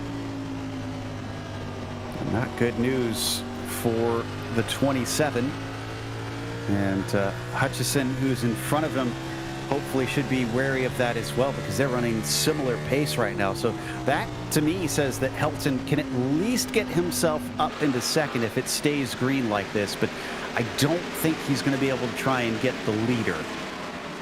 It's going to be a tall order, but of course, since he has those fresher tires, right now is the time for him to use that. Now, once the run starts to go in a little bit deeper, that's where Logan Helton is going to try and possibly stall a little bit and not able to make up much ground until possibly the end of the fuel run. So second, third, and fourth kind of in a nice little trio there at this point, breaking away from those behind them. This is causing us some late race intrigue with only 82 to go. Now that he's caught up to the back of him. Now this is what's going to be interesting. Now, if he overtakes Theodore, I won't be too surprised. But if he can get by Hutchison, that's going to be frustrating for John, because he's been trying to do that for many laps. Certainly so we'll have to keep an eye on this battle as here comes Logan Helton. He might take a peek now on John Theodore this time. Nope, decides to say single file as we ride on board with Theodore. There you see Helton closing in here as they come off turn 2.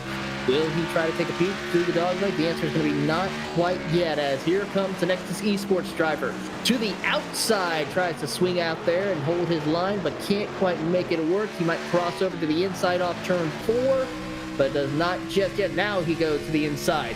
He gets to the quarter panel, now to the door. Side by side, will he complete the pass? Not quite yet. Theodore will power back on the outside. Yeah, I think this was really smart from the 63. He knew that he's going to have better grip than Theodore, so he's trying to diamond it off, and now he's using it in the reverse way. Send it in deep because he knows the car is going to stick better than that 27, but he's got to try and finish it up, and I think this is going to do it. Yeah, just smart racing there from Logan Helton, knowing the advantage he has and using it to its best ability. Certainly so, as we want to say to all of our viewers who are watching tonight's coverage of the Midwest Sim Racing Association's Mercury Energy 218 at Phoenix Raceway, we want to say thank you, as well as to all those who are subscribing and following us here on the Podium Esports Network.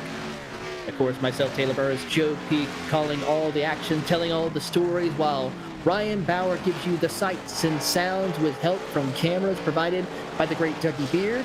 As we watch on the action, 78 laps to go. Of course, this is round 5 here. This is our second broadcast for the MSRA, as we will have several more races to cover before we come back here to Phoenix for the championship finale in November. Ooh, that was very close to the wall on exit from Hilton. We were riding on board with them. Not sure if he actually touched. It didn't seem to hurt him too badly. He is still gaining on Ralph up in front of him. It's down to 0.5 of a second. They lost a lot of time messing around, he and John Theodore. Certainly so. Now, as we're watching the lap time, then he's still about a tenth faster than Ralph Hutchinson, but he's actually running a little bit slower than to Boyd Hogan. Last time around, as they now come across the line, he was a little bit faster that time, but just barely faster than Boyd Hogan that time. So it's starting to balance out just a little bit between Helton and the rest of the top 5. This is another long green flag run. This does, to me, say that things have cleaned up a lot. Drivers have gotten used to this track. So I know I mentioned it earlier that the complexion's changing. So what that means is that you got to be on your toes in terms of strategy. And the one that this hurts the most, I think, is the number 6, who, let's see, he's down to 13th. Yeah, I'm not too shocked that Gia Drosic is going backwards now, because he's trying to save these tires for the end, but he's not getting the cautions he's needed. He's still only been on 2 stops, still by far the fewest over anybody. And there you see him on your screen now.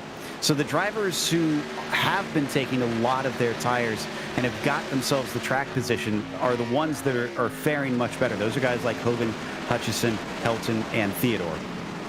Certainly so. We'll have to keep an eye on the progress of Kevin Kwiatkowski as he works on in 13th position, trying to catch up to his teammate of Taylor Butcher Benjamin in that 12th spot. As you're now on board with Jacob Shorba, as he's trying to hold off Scott Naslin as they work their way off of turn 4. Naslin in 9th, about 10th back from Shorba as they dive it into turns 1 and 2. The two drivers now are working together to see if they can catch up to the Flying Arrows driver of Zach York in the 49. I was a bit surprised to see the 33 go below the yellow line in 3 and 4. Let's see if he does it again. It's a very shallow entry compared to Shorba. Oh, but Shorba's getting loose on the high side. That's going to hand it over with ease. Certainly so. So now move Naslin up to the 8th spot now. Drop Shorba back to 9th position as here comes Taylor Butcher Benjamin to the inside of Drelling. Can't quite make it work that time around as they continue on their way off turn 2 here at Phoenix Raceway, working their way through the dog leg. Butcher Benjamin tried to take a peek to the inside through the dog leg. Couldn't quite get to the inside of Drelling, and we'll have to reset up and go again.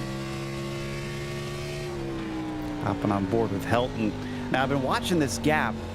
I'm starting to think that Logan used up his stuff in that fight here, Taylor, because he got around him and he started to gain about a 10th a lap, and then suddenly it fell away back again. And it's hovering at 5 to 0.4 of a second up to Ralph Hutchison. Now, he is leaving Theodore behind. That's the good news, is he doesn't have to play rear guard there. But all that side-by-side racing that he did with the 27 basically burned up his rubber, and now he doesn't have anything more to fight with. That advantage is gone.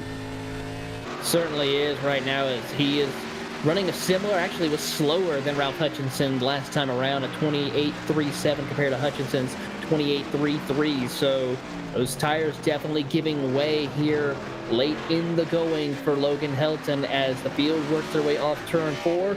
Field starting to get spread out just a little bit across the field as everyone's finding their P's and Q's, trying to get to the end. There's still quite a few laps, so they got to stay patient. They got to stick with it. We haven't looked at the temperatures in a while, and I just checked in. It's down to 91 Fahrenheit, so that's almost 10 degrees cooler than when this race started. Again, something to worry about in that setup. I see a driver in. That's Glenn Ballard. And when was the last time he was in pit lane? Looks like lap 121, 122.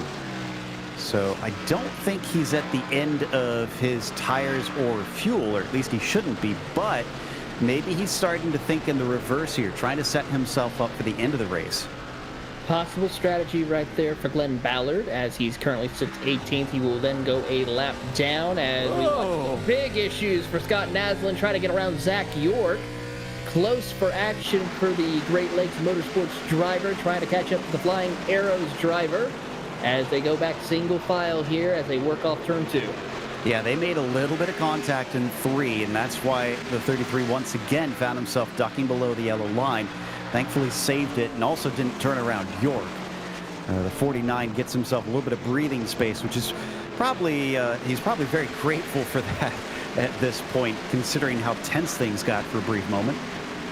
Very tense indeed here, as we are been probably doing one of the longest green flag runs we've had here tonight, as drivers are working their way through. Naslin trying to see if he can go back at it again for this position. He'll go to the inside of Zach York. York gives him room as they'll go side by side through turns 3 and 4. Naslin will move up into the 7th position, but just can't clear him off board just yet. Yeah, he's making him work for it. Keeps it to the inside. Can we see an over-under maybe? York could maybe try and fight back off the corner. No. Nicely done by the 33. So he's up into 7th with that nice little move. And let's see, Naslin, boy, he's 2.5 seconds back from Mullins ahead of him. There's a lot of work to do for him if he wants another spot from here. Certainly so, as we keep an eye on that. Of course, both of them running on identical on their tires here. And looking at their lap times, Naslin was faster last time around than Mullins, about over a 10th faster. So he could make it work, but he's going to need some help. I think the whole field's going to need some help. I just looked up at the front. Look at the gap. 3.1 seconds from Hogan to Hutchison, Taylor. This has just been Boyd's race. Well, if you think about this, Joe, in 2020, when the NASCAR iRacing series on iRacing, that's the official series that's run that follows the schedule, went to Phoenix each time. All the major races that were run, that's the open races, Boyd Hogan, along with any other legacy drivers, swept those races. So it just shows that Phoenix Raceway is one of those tracks that Boyd, along with some of the other legacy drivers, just have a knack for, of managing and taking care of their equipment and leading here. Yeah, you see this in all types of racing. Some drivers just have, and some teams just have those tracks that they've got figured out. Whoa! As York has a big moment and is going to need a change of race suit coming off a 1. Great catch, though. Big time save right there for him. I wish we could get a replay of that. That's where the caution is out. Trying to figure out who this was for. I'm not seeing it right away. Could be possibly TJ Wood. Well, let's look at the replay of York at least. I'm going to try and find what happened here. Here's the late replay of Zach York of what happened to him. As you're riding on board, he'll get a big save off turns 1 and 2. Just trying to wheel it through, and then here they come off turn 2. Big slide, dirt tracking it off turn 2. And is able to keep it off the wall and keep going. So it looks like the caution was from the number 90, but it wasn't anything even worth a replay. He just parked it on the backstretch. Must have had an issue or something, and unfortunately, because that dog leg is considered part of the racing line, if you park down there... I believe his engine might have blown. That would explain it then. Yeah, he couldn't do much of anything. It would have thrown that caution almost no matter what, and that was just unfortunate. That's probably the end of the day for the 90 then, if his engine is gone. Certainly so. So a tough break for the 90 of TJ Wood. You're going to see it happen as they come off of entering into turn 1 right here. You'll see that puff of smoke behind them as they comes down the start-finish line. 96 RPMs off turn 4, and then off the engine goes dead. Yeah, now you can, this is open setup, so you can do them, custom how you want. Yeah, there it goes, expiring into turn 1. So I wonder if this could have been one of two things. Either the car was damaged and it just was suffering, and eventually it had to give up because he had done too much to the engine, it wasn't running right, or he may have set up the gearing not quite right and just had been stressing it for so long with such high revs off the corner at 9,600 like that it just went after this long in the Arizona heat. It certainly did. So a tough break for TJ Wood. Of course, we have to thank another very important partner, and that is FSM Customs. FSM Custom offers custom button box builds for sim racers across different disciplines of racing. In addition to boxes, FSM also offers custom decals to customize your rig even more. Flip the switch on your sim rig and check out FSM Customs on Facebook today. Of course, Joe, there's been a big news going around that iRacing and Next Level Racing have partnered together to build a custom iRacing rig that's going to be coming out later on here in the 21 year, I believe around Q2. So, K-Mature, what is your thoughts on iRacing getting involved with building their very own style rigs? This is actually the first time I'm hearing of this, and that is really cool. I'd be very interested in seeing what this looks like, so that maybe sometime down the line I can look into getting one, because honestly, I feel like that's a fantastic idea. It makes the most sense, because all of us have our own setup and whatnot, but if we could get something a little bit more standardized that works a little better with the sim itself specifically, I think everybody wins. Certainly so, and of course, when you do, if you consider even getting that, make sure you get an FSM custom button box to go along with that. Does that have a cup holder with it? Well, I'm pretty sure they can make it work. I would hope so if they do custom work. I'm going to ask for that if I get one of theirs then. As the field now works their way off of turn 2, heading down the back straightaway here, we are about to go back green flag racing here at Phoenix Raceway. Of course, this is the MSRA Premier Cup Series Mercury Energy 218, 57 laps to go here. Boyd Hogan, Ralph Hutchinson will lead them to the green flag here, as everyone has fresh tires on their cars, and we're about to go at it once again. Pace car is off, waiting for the green flag. Hogan holding them up just a little bit, fires off, green flag is back underway.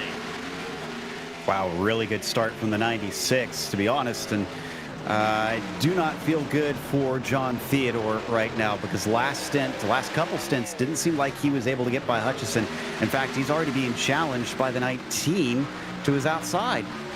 He certainly is under heavy pressure now from the Reaper Speed Lab 4 Mustang of Justin Levine. Levine tries to fight back as Logan Helton watches on from 5th spot off of turn 4. Levine's going to have a nose out in front of Theodore, but Theodore has the inside advantage side by side. A little bit loose for Theodore. Levine tries to hold on, but they're still going to go side by side off turn 2. Oh, they're going to burn up their stuff pretty quickly here. 27's able to pull ahead, though. He sends it in deep, but he does not. The 19 tries to stick with it. Credit to John, though. He does not fear the Reaper. The question is, can he hold him back? No. There goes Levine. Here they come now as he now ducks back to the inside, trying to get side by side with Levine off of turn number 2. Now J-Dot tries to see if he can hold on, but to Theodore, he is working hard to make sure he holds his position. Of course, Theodore, part of the Podium Esports family, as Levine tries to fight back side by side off of turn number 4, and it's still going to be a drag race down the front stretch. I thought for sure he would have been gone last lap, but he's still hanging on.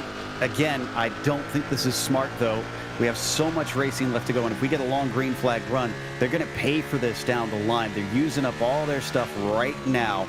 Helton's just watching it and probably giggling, thinking, yeah, boys, just keep at it. And as soon as you're done, I'm going to pick you off one by one. Certainly so, as the rest of the field snakes their way off of turn 4, down the front straightaway, back into turns 1 and 2. Helton and Mullins watches on as these two still do battle. You're on board with Helton, who probably had the bag of popcorn in that race car watching the show in front of him. Indeed. And it just keeps swinging back and forth between the 27 and the 19. At first, it seems like one of them has the better run, and then the other comes right back at him. Still holding on to it, still wheel to wheel. This is what, like 6 or 7 laps they've been like this now? I believe so. We're coming up on 10 laps. These two have been side by side. Meanwhile, drivers such as Boyd Hogan, Ralph Hutchinson, well, they pulled away from them, these two, and I mean, they still are within a shot of Hutchinson right now as Theodore gets a little bit of advantage over Levine off turn 4. But Levine with the momentum on the outside, scrapes the wall a little bit, but still is in battle with Theodore as they dive it back into turn 1. Oh, they're really starting to play with fire at this point. If they're getting that close, the 19 might smack the wall. If he does, remember, he could bounce right back into Theodore. John could have it done. He's got mostly ahead, and there you go. Now Levine finally has to give it up. John, could you imagine if they kept going side by side more? But I think Levine's going to try the crossover move to the inside of Theodore. Now we swatch rolls, but the caution comes out. Oh, but who was ahead? Oh, it looks like Theodore. Just barely. With that, I was trying to see who that was. It might have been Kevin Giarosha, as we see what might happen to that number 6. Yeah, Jadrasic was stopped on the front stretch. And, he made contact with Shorba, who hit the wall. Yeah. Oof. And Shorba was the one that got away better with it. And unfortunately, another case of just a little bit of a glitch with contact with the wall that caught him, and that does a lot more damage. Stuck in the barriers as well, as he will go down and request a tow. As currently we have 17 cars out on, we'll make it 16 cars out on the track and 15 cars on the lead lap. Drivers such as TJ Wood, David Santini, Austin Derbyshire, Oscar Jensen, John Cottle, Christopher Hill, William Roberts Jr., and Ben Myatt are out of today's race. Of course, myself, Taylor. Sorry, go ahead. I was going to say, of course, myself, Taylor Burris, Joe Peak, Ryan Bauer here providing all the stories, the pictures and sounds, and of course the great Dougie Beard providing the camera work for all of you to enjoy today's race here at Phoenix. I was going to say that now we're starting to get a lot more cautions than we had in the middle of the race. It's suddenly changing again, and this is where it will come back in favor of those who still have a set. Honestly, if it was me, and it looks like most are doing what I would think is the way to go, is stay out for now. Don't come in on this one because we still got 47 to go. I think it's looking more likely now that we'll get a late race caution, and anybody who still has a tire set left, which is going to be very few at this point. I'm seeing a lot of 4s and 5s in my pit column. That they'll be able to take advantage, get that fresh rubber on, and blitz through the field. It's a matter, Joe, of when the right time to pit is. Right now, it's still too early for them. I mean, they just been on pit road a little over 10 laps ago. So just trying to find that right number to where it determines, okay, this is the time to pit and get those last set of tires in order to make it to the end is going to be very tricky because some drivers are wanting to try to get as much position as they can, especially those towards the back half of the field, such as drivers who just came down pit road like Glenn Ballard and Taylor Butcher Benjamin, who's also come down pit road to get tires. Yeah, the drivers in the back don't have much to lose, so might as well try it and see what it does for you. But those up at the front, they gotta play the safe strategy, that just by the nature of where they sit, because you can so easily look foolish taking a gamble up there. But at the same time, you can't just always play the safe option. You really have to read things. You have to make sure that you're staying on top of what's going on. It's why it pays so much to have someone as a crew chief, an actual live crew chief, to help you, who can watch what's happening outside the car, do that thinking for you, so you can be in the car and focus on what's in front of you, work the wheel and pedals and really make that your job, and everything else be your crew chief's job. Certainly so. And speaking of things in front of us, we have some great upcoming events ahead of us here in the future. Starting tomorrow night, March 14th, 9:15, the MPI Cup Series round number 9 from the Auto Club Speedway. Catch the action on twitch.tv/Podium Esports. Then on Monday night, one of the best sim racing leagues across the service, Monday Night Racing presented by HutchCo from Chicagoland. We're in the very twilight hours of the playoffs here, as we'll see who can make it to the Final Four. And then, of course, on Tuesday night, the eNASCAR Coca-Cola iRacing Series from Atlanta Motor Speedway, March 16th at 8:30. March 17th, we'll find the 2021 Dirt Sprint Car Championship from Weed Sport on the Wednesday night. And then Thursday, the eNASCAR Road to Pro Qualifying Series also takes place at Atlanta on March 18th. March 19th, PCA Sim Racing Zone Group Challenge from Road America kicks off March 19th at 8 p.m. And then, of course, we're back at it here with the MSRA on March 27th as we go dirt racing at Bristol, Joe, as we are back underway here at Phoenix. Once again, Hogan's really got these restarts down, and it's deja vu all over again. Levine and Theodore right next to one another. I think the 27 has sealed this one off early, though. He learned his lesson from last time. He certainly has, and he's going to try and hold on to that third spot. Levine tries to see if he can cross over, but can't quite seem to get to his inside just yet, as they now go single file pretty much through the top 9, actually top 8, as they're trying to work their way through. So once again, Hogan just has the measure of everybody. He's got himself a little bit of a gap to everybody behind, but I think critically this time, everybody's pretty much single file. So not seeing a lot of side-by-side racing to check these guys up and cost them to that number 96. And at this point, that's what you want to do. You want to just keep contact with that leader so that he can't get the advantage of a huge gap and give himself options.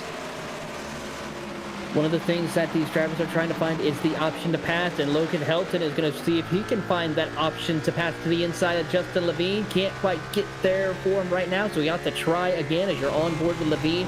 Watching back as Helton tries to find the right opening to get to the inside of Levine off of turn 2. Still about a car length separate the two drivers as Mullins now tries to see if he can go for the attack. Got a bit of a breakaway here with this group. The top 8 have pulled away from those behind them, which is good for them, bad for everybody else who hope to maybe keep themselves in the hunt, because we're only 4 to go. So we ride on board the back of the tail of that train as we watch from Dryling's perspective, chasing them across. It gives you a good sense of just how many different lines they have going through as they all kind of pick their way around the dog leg as well.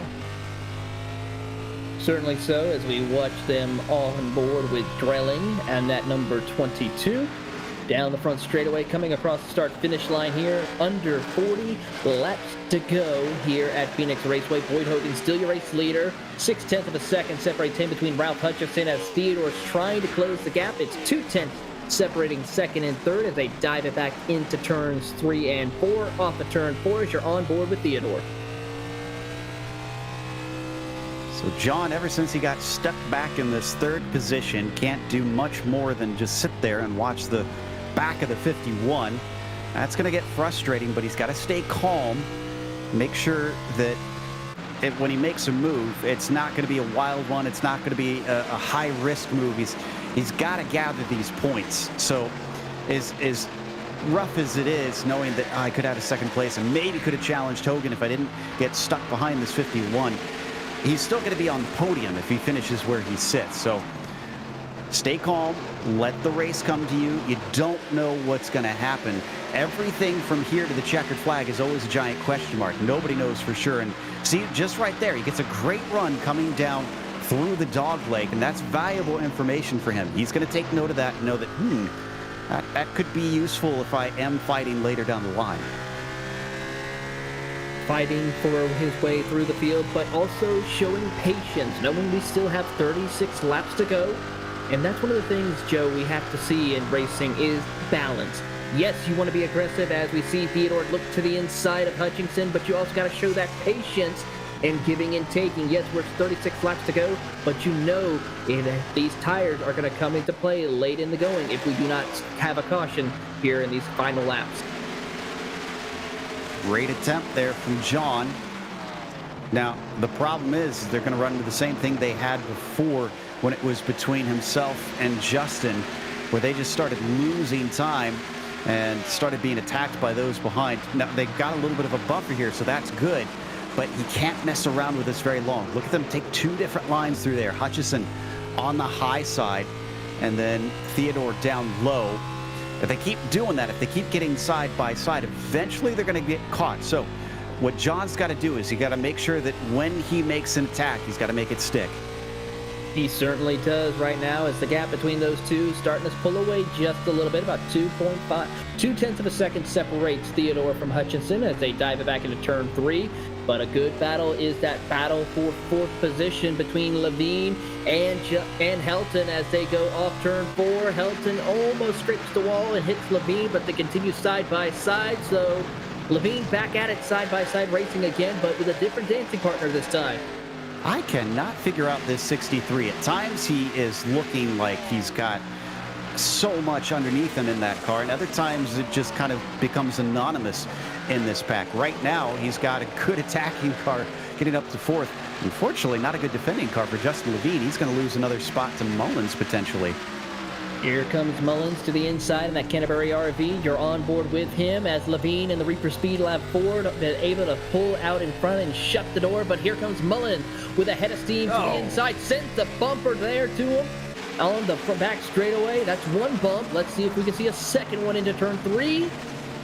Not enough room right there for a second bump. So just a warning. Let him know, hey, I'm here. I'm not sure if that was as much a warning from the 64 as it was a good defense from Levine, just drifting the car down to get it in front of Mullins. Mullins couldn't do anything with his momentum, but here he goes. This time he figures it out and tries to go where the 19 is not. He's going to get up beside him, then he runs out of steam into the corner and unfortunately can't quite get side by side, but he does get loose off the 4. Big time loose for John Mullins, able to gather a pack up and continue on his way. Meanwhile, a little further back, you will see Jacob Shorba and Brandon Andrews doing battle here as the 30 of Shorba sits in 11th. Andrews in the 93 trying to catch up in 12th position as Drelling and Scott Naslin are now pulling away for that battle in 9th position. Naslin having started this one in 5th and fallen down to 10th. I'm not sure this is the way that he wanted things to go. He's got Dryling to contend with in front of him. Great job of that 22 dealing with the damage he's got on the right-hand side of the car. Remember, we saw it on the right front, and we know that he had a big hit onto the full right side of the car as well, but he's holding it down in 9th, and I think he might actually be able to have a chance at 8th. He got up to the back of York. Had to check up, though, and now Naslin gets right almost beside him, tries to send it in into 1, but can't get the overlap. Certainly cannot get that overlap for him just yet, as Drelling has another issue for him. He will lose a couple of positions. I think he might have made contact with the wall again. And that's going to kick things off with the 30 and the 33. Naslin with another spot. There we go. So up to 9th, and Shorba following along in 10th.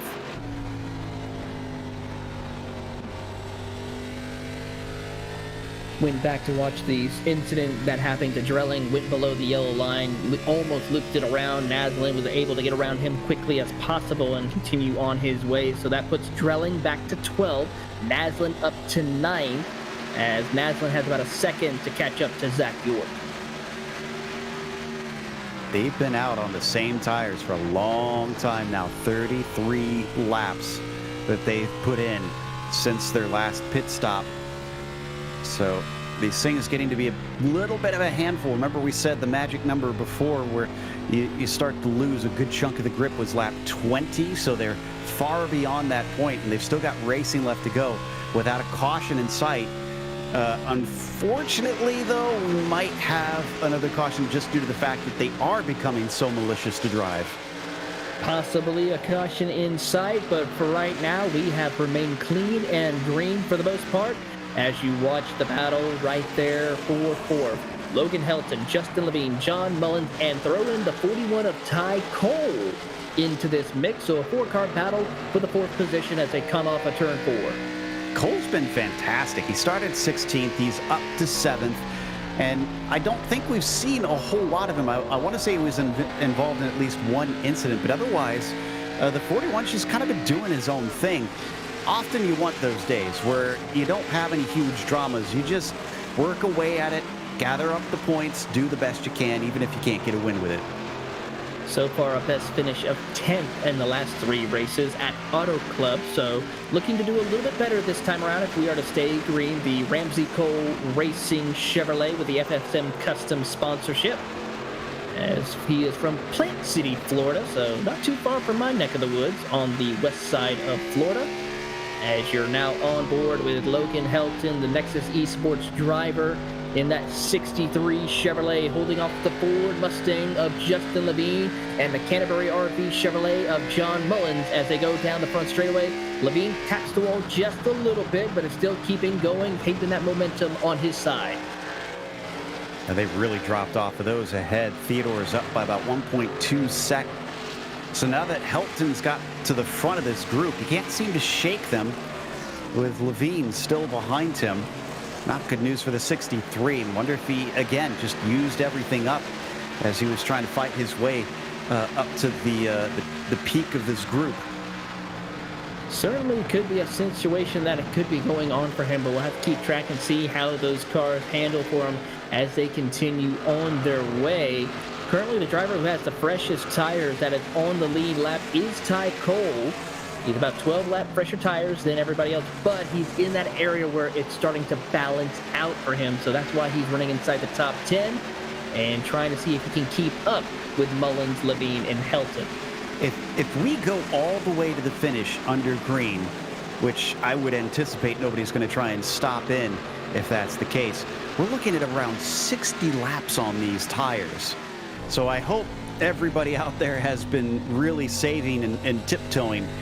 Because if they've been abusing them, they're unfortunately going to find the proverbial cliff pretty soon. Well, one driver who's probably taking care of his equipment right now is our race leader, Boyd Hogan. The Reaper is now working his way through turns 1 and 2, has about a 2.4 second gap over Ralph Hutchinson in that number 51 Ford Mustang as they rocket off turn 2 down into turn 3 once again. As they are he is trying his best to take care of his tires, as I gotta say, his car is probably one of the most stable race cars out on the racetrack. I'm watching some of the others, and they seem to be a little bit too loose off corner exit, center off for some drivers towards the back. Some irony in the Reaper car not having to side through anybody. He's just basically been leading the whole way. And we jump back once again. I think this is Ty Cole still chasing, as he's trying to see if he can do anything on John Mullins in that 64. But these cars look pretty equidistant apart. Whenever I see that, whenever it seems like they can't get close to each other, my mind always goes to the fact that it looks like this is an aero wake problem a little bit. The grip on the tires, the mechanical grip, looks to be pretty far gone, so they just can't get a run. They can't get close enough to get out of that dirty air and try and attack. Certainly so. They can't seem to find that opening that they need, Joe, to make those passes. So we'll have to keep an eye on that as we watch the battle between Cole and Scott Naslin, who has caught up to the back bumper of Ty Cole. This is the battle for 7th. You're on board with Ty Cole now, looking back on the Great Lakes Motorsports driver of Naslin, as they will do battle off turn 2. Will he go below the dog leg, try to go to the inside? Both of them will as they work their way to turn 3. He's obviously not suffering as much on these on these older tires as he gets right up to the rear bumper of Cole. The weird thing is that Cole has been in and Naslund has not. It's 32 laps on Cole's tire versus Naslund's 44. So the fact that he's able to ride behind him better, maybe not. He almost loses it, catches the car. See, stuff like that can easily throw us into a caution very late. And honestly, at this point, I'd still say if they got a set of tires, I'd take it. I think you're going to be a rocket ship compared to everybody. Could not agree with you more, Joe, but right now we are still under green. Nobody considering coming down pit road this time as York gets loose a little bit and is able to gather it back up, continue on his way, but he has Jacob Shorba hot on his tail as they come off turn 2. You're on board with Shorba, the Great Lakes Motorsports driver, trying to see if he can catch up to the Flying Arrows driver of York as they rocket to turn 3.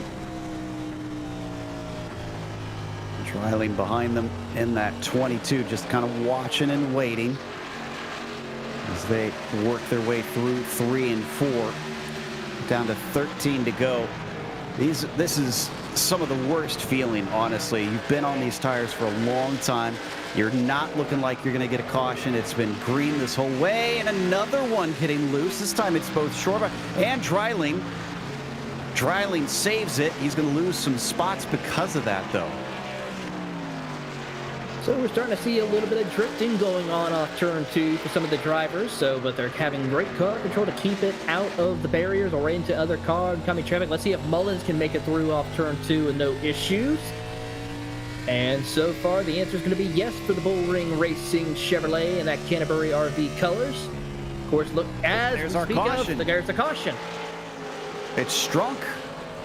Ryan Strunk having problems here late in the going. He almost makes contact with the tire barriers, trying to get it turned around where he doesn't have too much damage to that number 77, and taps it with the rear of the car. Let's watch as we see the replay here.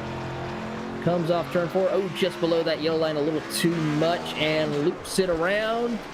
Not a one full spin just yet, but just turns reverse and tries to see if he can get it spun around as the caution is out. And Joe, pretty much safe to say everybody is coming down pit road. If they've got tires. Now, the ones who for sure have tires, Hogan, Hutchison, Theodore, and Mullins. I also see Naslund still has a set, and Shorba. There's a number of drivers with 5s and 6s in there. And it looks like Ty Cole, yep, he's got a 9 next to his name. So him staying out to me says that he is out of them. So he is forced on this. Ryan Strunk, who's a lap down, he stays out just trying to get that back, but he won't, unfortunately, because of Cole staying out. But yeah, it looks like everybody seems to have saved a set besides poor Ty Cole. It looks like also Taylor Butcher Benjamin as well. He is going to stay out on the racetrack. The rest of the field who also stay out is Kevin Diodosrich and Glenn Ballard. They're multiple laps down. They're trying to see if they can get back on the lead lap. As race off pit road, Boyd Hogan with a 14.3 pit stop, along with Ralph Hutchison's 14.2. So it could have been a close call right there for Hogan to lose that position to Hutchinson by just a moment of pit stop. And we are going to restart with, about 8 to go here. So this is now essentially a sprint race. Cole's going to get gobbled up. Honestly, the bigger concern is that whether or not he can keep it safe on the restart with 37 lap-old tires and not wreck it, not only to keep from spinning the tires and losing control, but just staying out of everybody's way. It's a tough one for him because he doesn't want to give up the positions, but at the same time, he doesn't want to cause a caution. So it's sort of a darned if you do, darned if you don't, if you're the 41. Same thing with the 88 as well. He's also in that same stable with this matter, so we'll have to keep an eye. And for drivers such as Hutchinson and Hogan, you want to be aggressive on the restart, but you also need to show a little bit of cautiousness in order to at least make it through turn 1. And they're discussing it over the radio now. So we'll see if the top 2 decide to come down pit road, possibly just to not cause an incident, and the answer is going to be no. So they're going to try and see if they can have a clean restart here. This will be with probably 8, maybe 7 laps to go as the field comes across the start finish line. The pace car lights are off, so yes, we will be going back green flag racing with 7 laps to go. Now, Logan Helton got by Theodore in that, so the 63 up a position, and he's going to restart on the bottom side. Keep an eye on him because he's been something of a wild card and could put himself onto the podium. He'll restart from 5th. Don't forget John Theodore, who's been having a strong race. He's going to be starting on the outside in the 6th position, so keep an eye and see what he can do. Zach York is starting 8th. John Mullins as well in the 7th position. And Scott Naslin, Brandon Andrews rounds out your top 10 as the pace car will get out of harm's way, probably the cleanest car on the entire field, as we will see who will survive the final 7 laps. Pace car is off, waiting for the restart. Will Ty Cole go? And the answer is he does, but not a good restart compared, as Boyd Hogan now goes to the inside of Taylor Butcher Benjamin and almost thinks about taking it 3 wide for the race lead as Cole washes up. That will allow Boyd Hogan to easily take the lead off turn 2. Looking like they're standing still. Hogan back to where he's used to being, but Cole and the 88 just getting swallowed up. Oh, he's going to get a little bit of a tap. Can he hold on it? He does. He's in the marbles. I can't believe he didn't lose that car. 3 wide off turn 4 as Theodore and Naslin go to the inside. We're watching the battle for the race lead as here comes Logan Helton with a head of steam as they rocket off turn 2 down the back straightaway. You're on board with Helton, the Nexus Esports driver versus the Legacy Esports driver in these closing laps. Boy, that 63 is just a joker in the pack because, my goodness, up to 2nd place from 5th on that restart. Now, what has he got for the 96, though? Nobody else has really been able to outpace Boyd Hogan. If Logan's been playing possum this whole time, I'll be just utterly amazed. Well, just to let you know, Joe, Boyd Hogan just ran the fastest lap of the race with a 26.62 last time by, compared to Logan Helton, who just ran his best lap of the race, a 26.74. So we are starting to see some high speeds and fast times here as they rocket across the start-finish line. 4 laps to go here at Phoenix. Ooh, Hutchison made a challenge on Helton as well. Ralph really likes that 2nd spot. He wants back in it, especially now that he doesn't have the 27 behind him, who has been there for much of this race. And you can see the 51 is holding on to the back of him, but he's running out of laps. We're going to be 3 to go at the line. He's going to have to make a hard move soon. He's going to have to try to find an opening as quickly as possible here as they work their way through turns 1 and 2. John Theodore now closing into the back bumper of John Mullins for that 4th position. He wants to try and challenge for a podium finish here today as Zach York watches on as they go below the dog leg through turns 3 and 4. They go. Boyd Hogan's pulled out to a 0.6 of a second lead. Best battle is for 2nd between Hutchinson and Helton as they come off of turn 4. 2 laps to go. Also see Mullins having to hold off John Theodore. He doesn't like being slotted back to 5th. In fact, he's going to be able to get to the underside behind them. You can also see the battle between York and Naslund. And easily up to P4. Theodore gets one. Naslund also going to send it in deep. Here we go.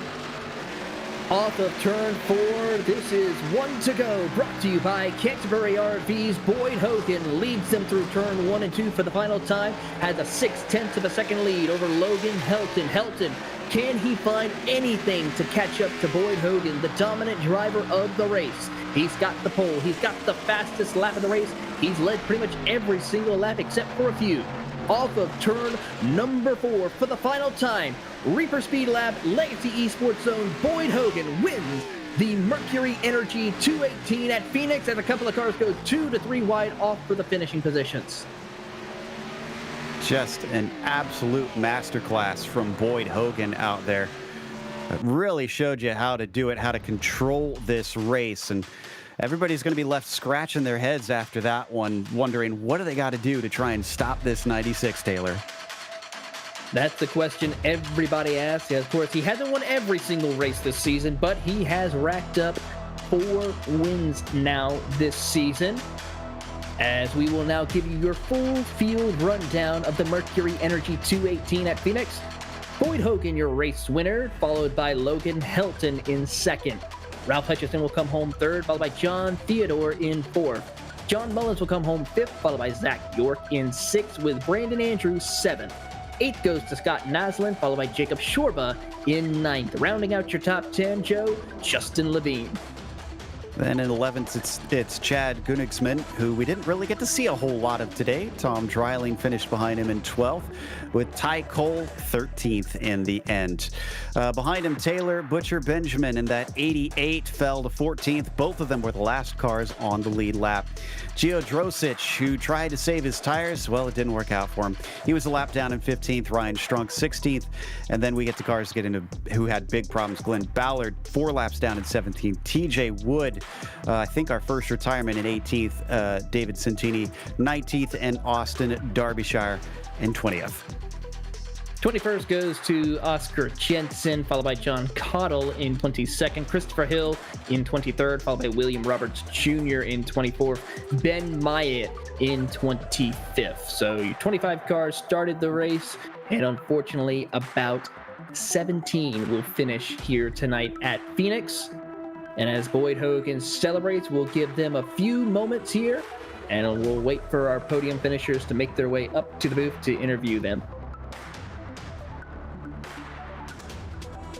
Well, Joe, what was your thoughts here about this race? We've seen dominance, but there was definitely some great racing action all throughout the race, especially on this restart. Your thoughts on that final restart? My thoughts on that final restart is it went better than expected. I know up here in the booth behind the scenes, we're a little worried that it was going to be a wreck with those drivers on that old of tires, but good respect all around. They knew the game was not on for them to try and win this race, and just tried to kind of stay out of the way so that we didn't end under yellow or have, well, too many green-white checkers to get there in the first place. All in all, I think this race was just a good example of how important it is to drive to the tires that you have underneath you, because that makes a big difference on how the race unfolds. It certainly is, as I believe we have our race winner now ready to go. Boyd Hogan from Bobby D. Earnhardt's Legacy Esports in the Reaper Speed Lab Chevrolet. Boyd, one word to say easily: domination. Your thoughts on the race and how the car was for you here at Phoenix? It was surprising.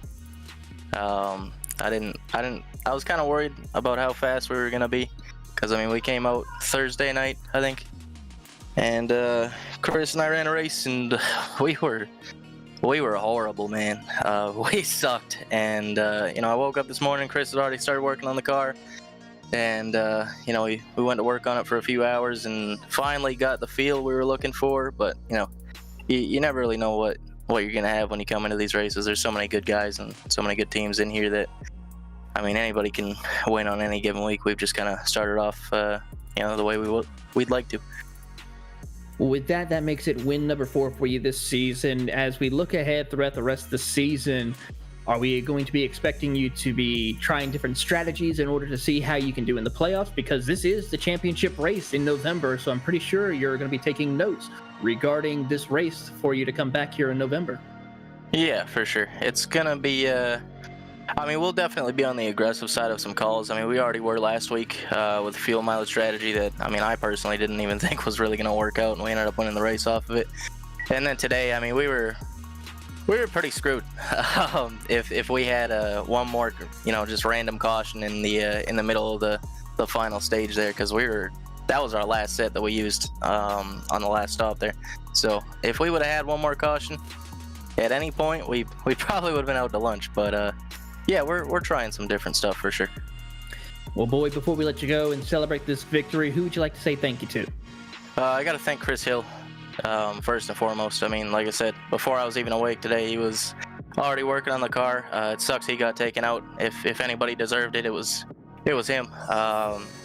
Everybody over at Legacy, Randall Falks, Taylor Burris, Justin Levine, everybody that helps out on this stuff, everybody that works on the cars, puts in the laps. Chris Pfeffer has put in a lot of laps for us this week, and I just, it's been a trying week for sure, but I'm glad we could capitalize and close out get some results. Of course. Well, we look forward to seeing you at the next time we bring you coverage on Podium Esports at Bristol. How do you feel about that track? It's dirt Bristol, I believe, isn't it? It is the Dirt Bristol. I'm ready. It's we've raced a lot of dirt stuff in the off season. I kind of got a handle on setups over there. Jake Nichols and I were kind of working on something a little bit earlier on in the week, and our buddy James as well. So I know we've got something pretty good to bring out there. So that'll be interesting for sure. Also got to thank all of everybody that Jacob's got on board for the series. Mercury Energy, Shorba's Racing Graphics, HutchCo, FSM Customs, Dirty Air 13, Strunk PC, Canterbury RV. There's a lot that goes into this for sure, and obviously you guys for the broadcast. I'm excited about it. Of course, that is Boyd Hogan, your race winner here for the Mercury Energy 218. And Joe, I'm seeing if we can have any of our other finishers. We still have, of course, Logan Helton, Ralph Hutchinson. Let's see if we can get Ralph at least up in here. I don't see Helton just yet. There's Logan.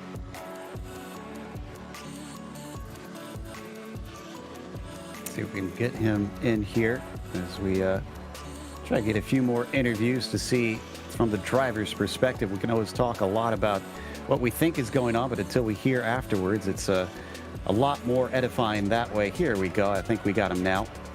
As we're going to pull the 63 in and see what was going on with that car, since it was kind of all over the place and up and down the order. And Logan, congratulations on a second.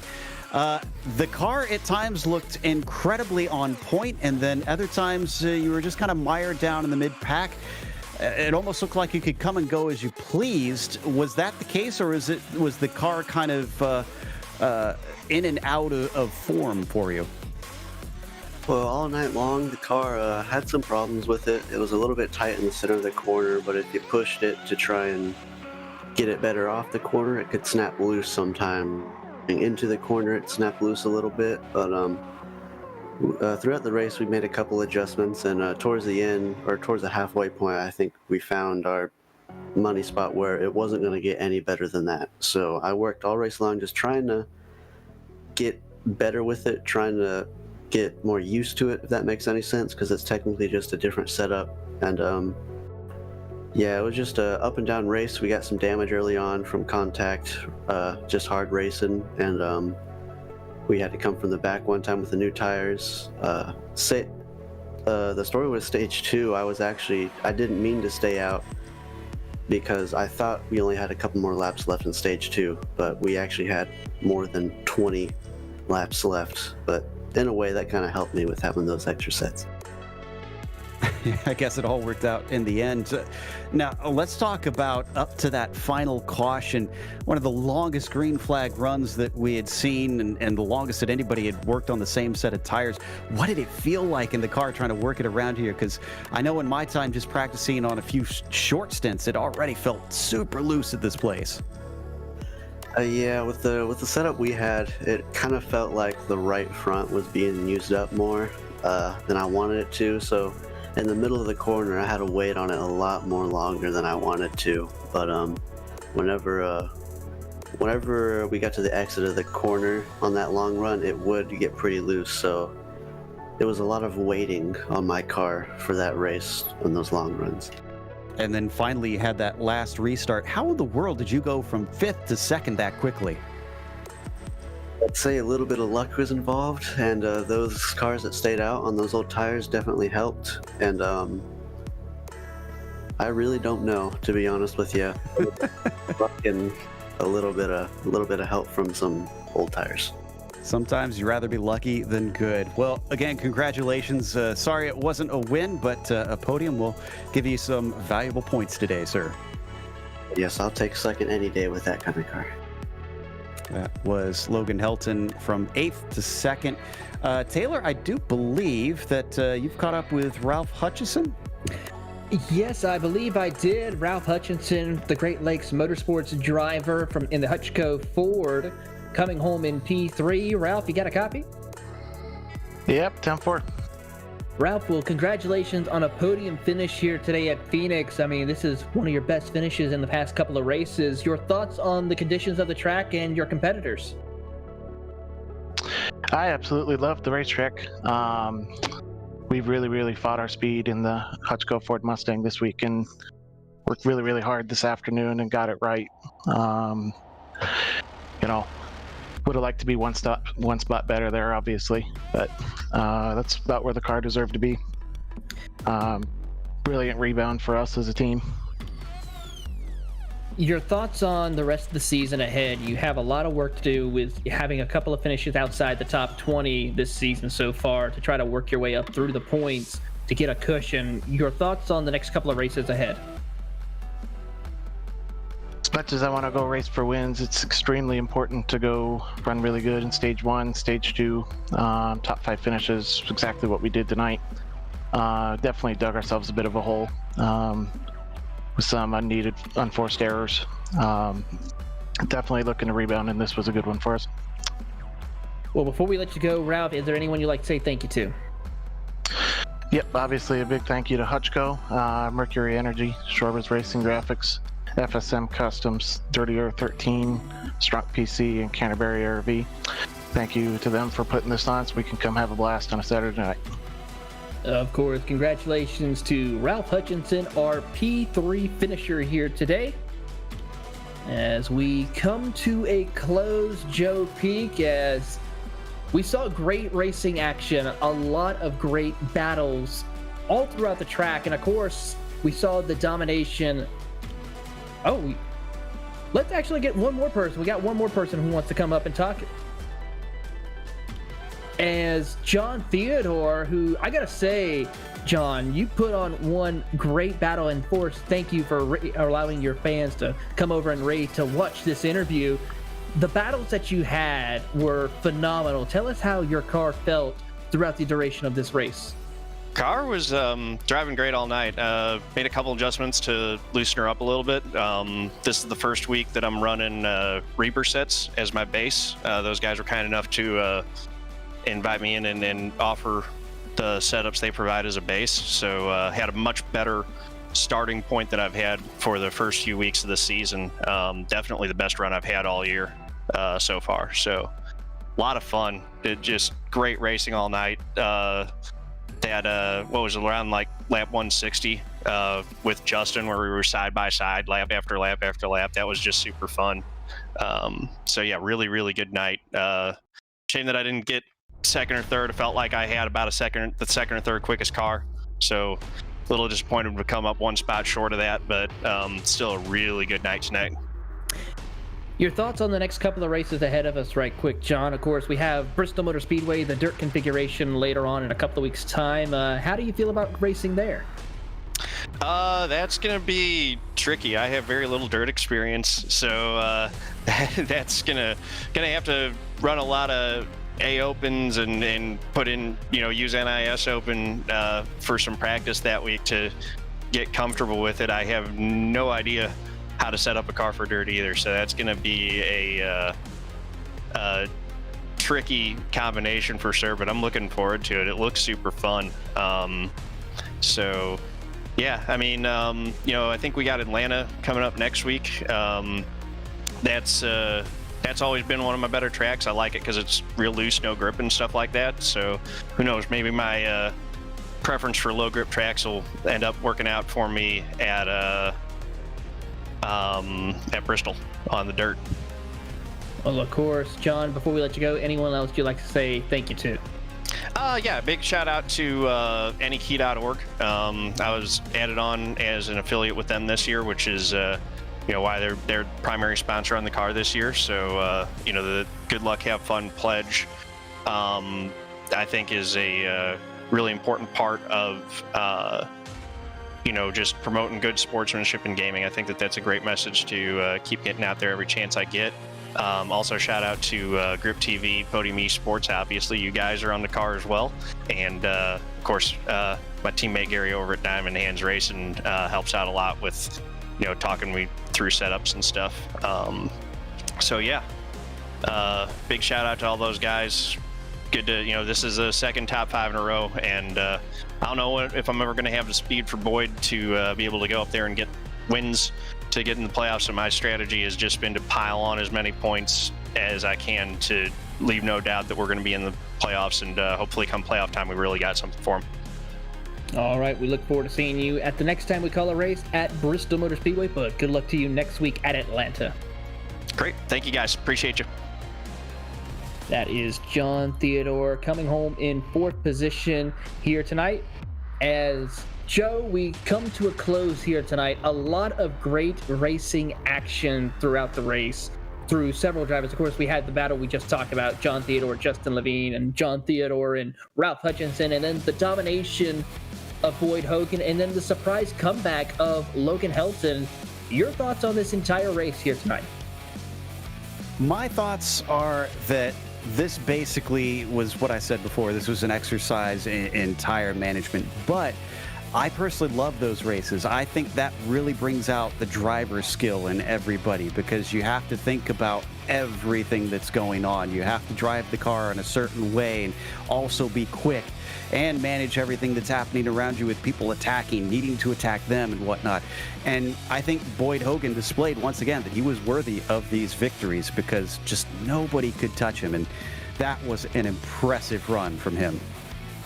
It certainly was, and of course, the next time they race will be on next Saturday at Atlanta Motor Speedway, but the next time we provide coverage for them, for the MSRA, will be on March 27th at 8 p.m. from the Bristol Motor Speedway. We're going dirt racing at Bristol, as we will bring you all the coverage, all the storylines, and all the pictures and sounds for that race here today. Night next time on March 27th. But we also have some great other racing events coming up. Starting tomorrow night at 9:15, the MPI Cup Series heads to California Auto Club Speedway tomorrow night at 9:15. Catch the action on twitch.tv/Podium Esports. Then Monday Night Racing presented by HutchCo Flooring. The Xfinity cars head to Chicagoland Monday night 8 p.m. twitch.tv/Podium 2 on March 15th. Then we head to Atlanta Motor Speedway. The eNASCAR Coca-Cola iRacing Series kicks off March 16th, 9 p.m. You can catch that on iRacing's Twitch, YouTube, Facebook, and enascar.com/live. Then March 17th, Wednesday night, we head to Weed Sport for the Dirt Sprint Car Championship Series. Time to get down and dirty for the 410 sprint cars. Then Thursday night, the eNASCAR Road to Pro Qualifying iRacing Series round number 2 at Atlanta Motor Speedway, Thursday, March 18th at 9 p.m. Catch the action on twitch.tv/Podium Esports. And then, for those who like all things Porsche, the PCA Sim Racing Series presented by Haggerty Zone Group Challenge round number 3 at Road America. Catch the action Friday night at 8 p.m. on March 19th on youtube.com/PCA Sim Racing. And then, of course, we just talked about it. Bristol Motor Speedway for the MSRA Premier Series is the next time we will bring you coverage. They're going dirt racing on Saturday night under the lights, March 27th at 8 p.m. Eastern. Catch the action on twitch.tv/Podium 2.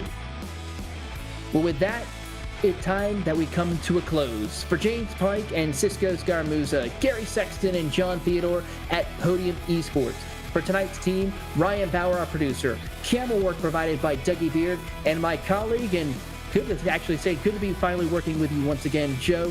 I am Taylor Burris. Thank you so much for watching tonight's broadcast. We hope to see you tomorrow night for the MPI Cup Series live from Auto Club.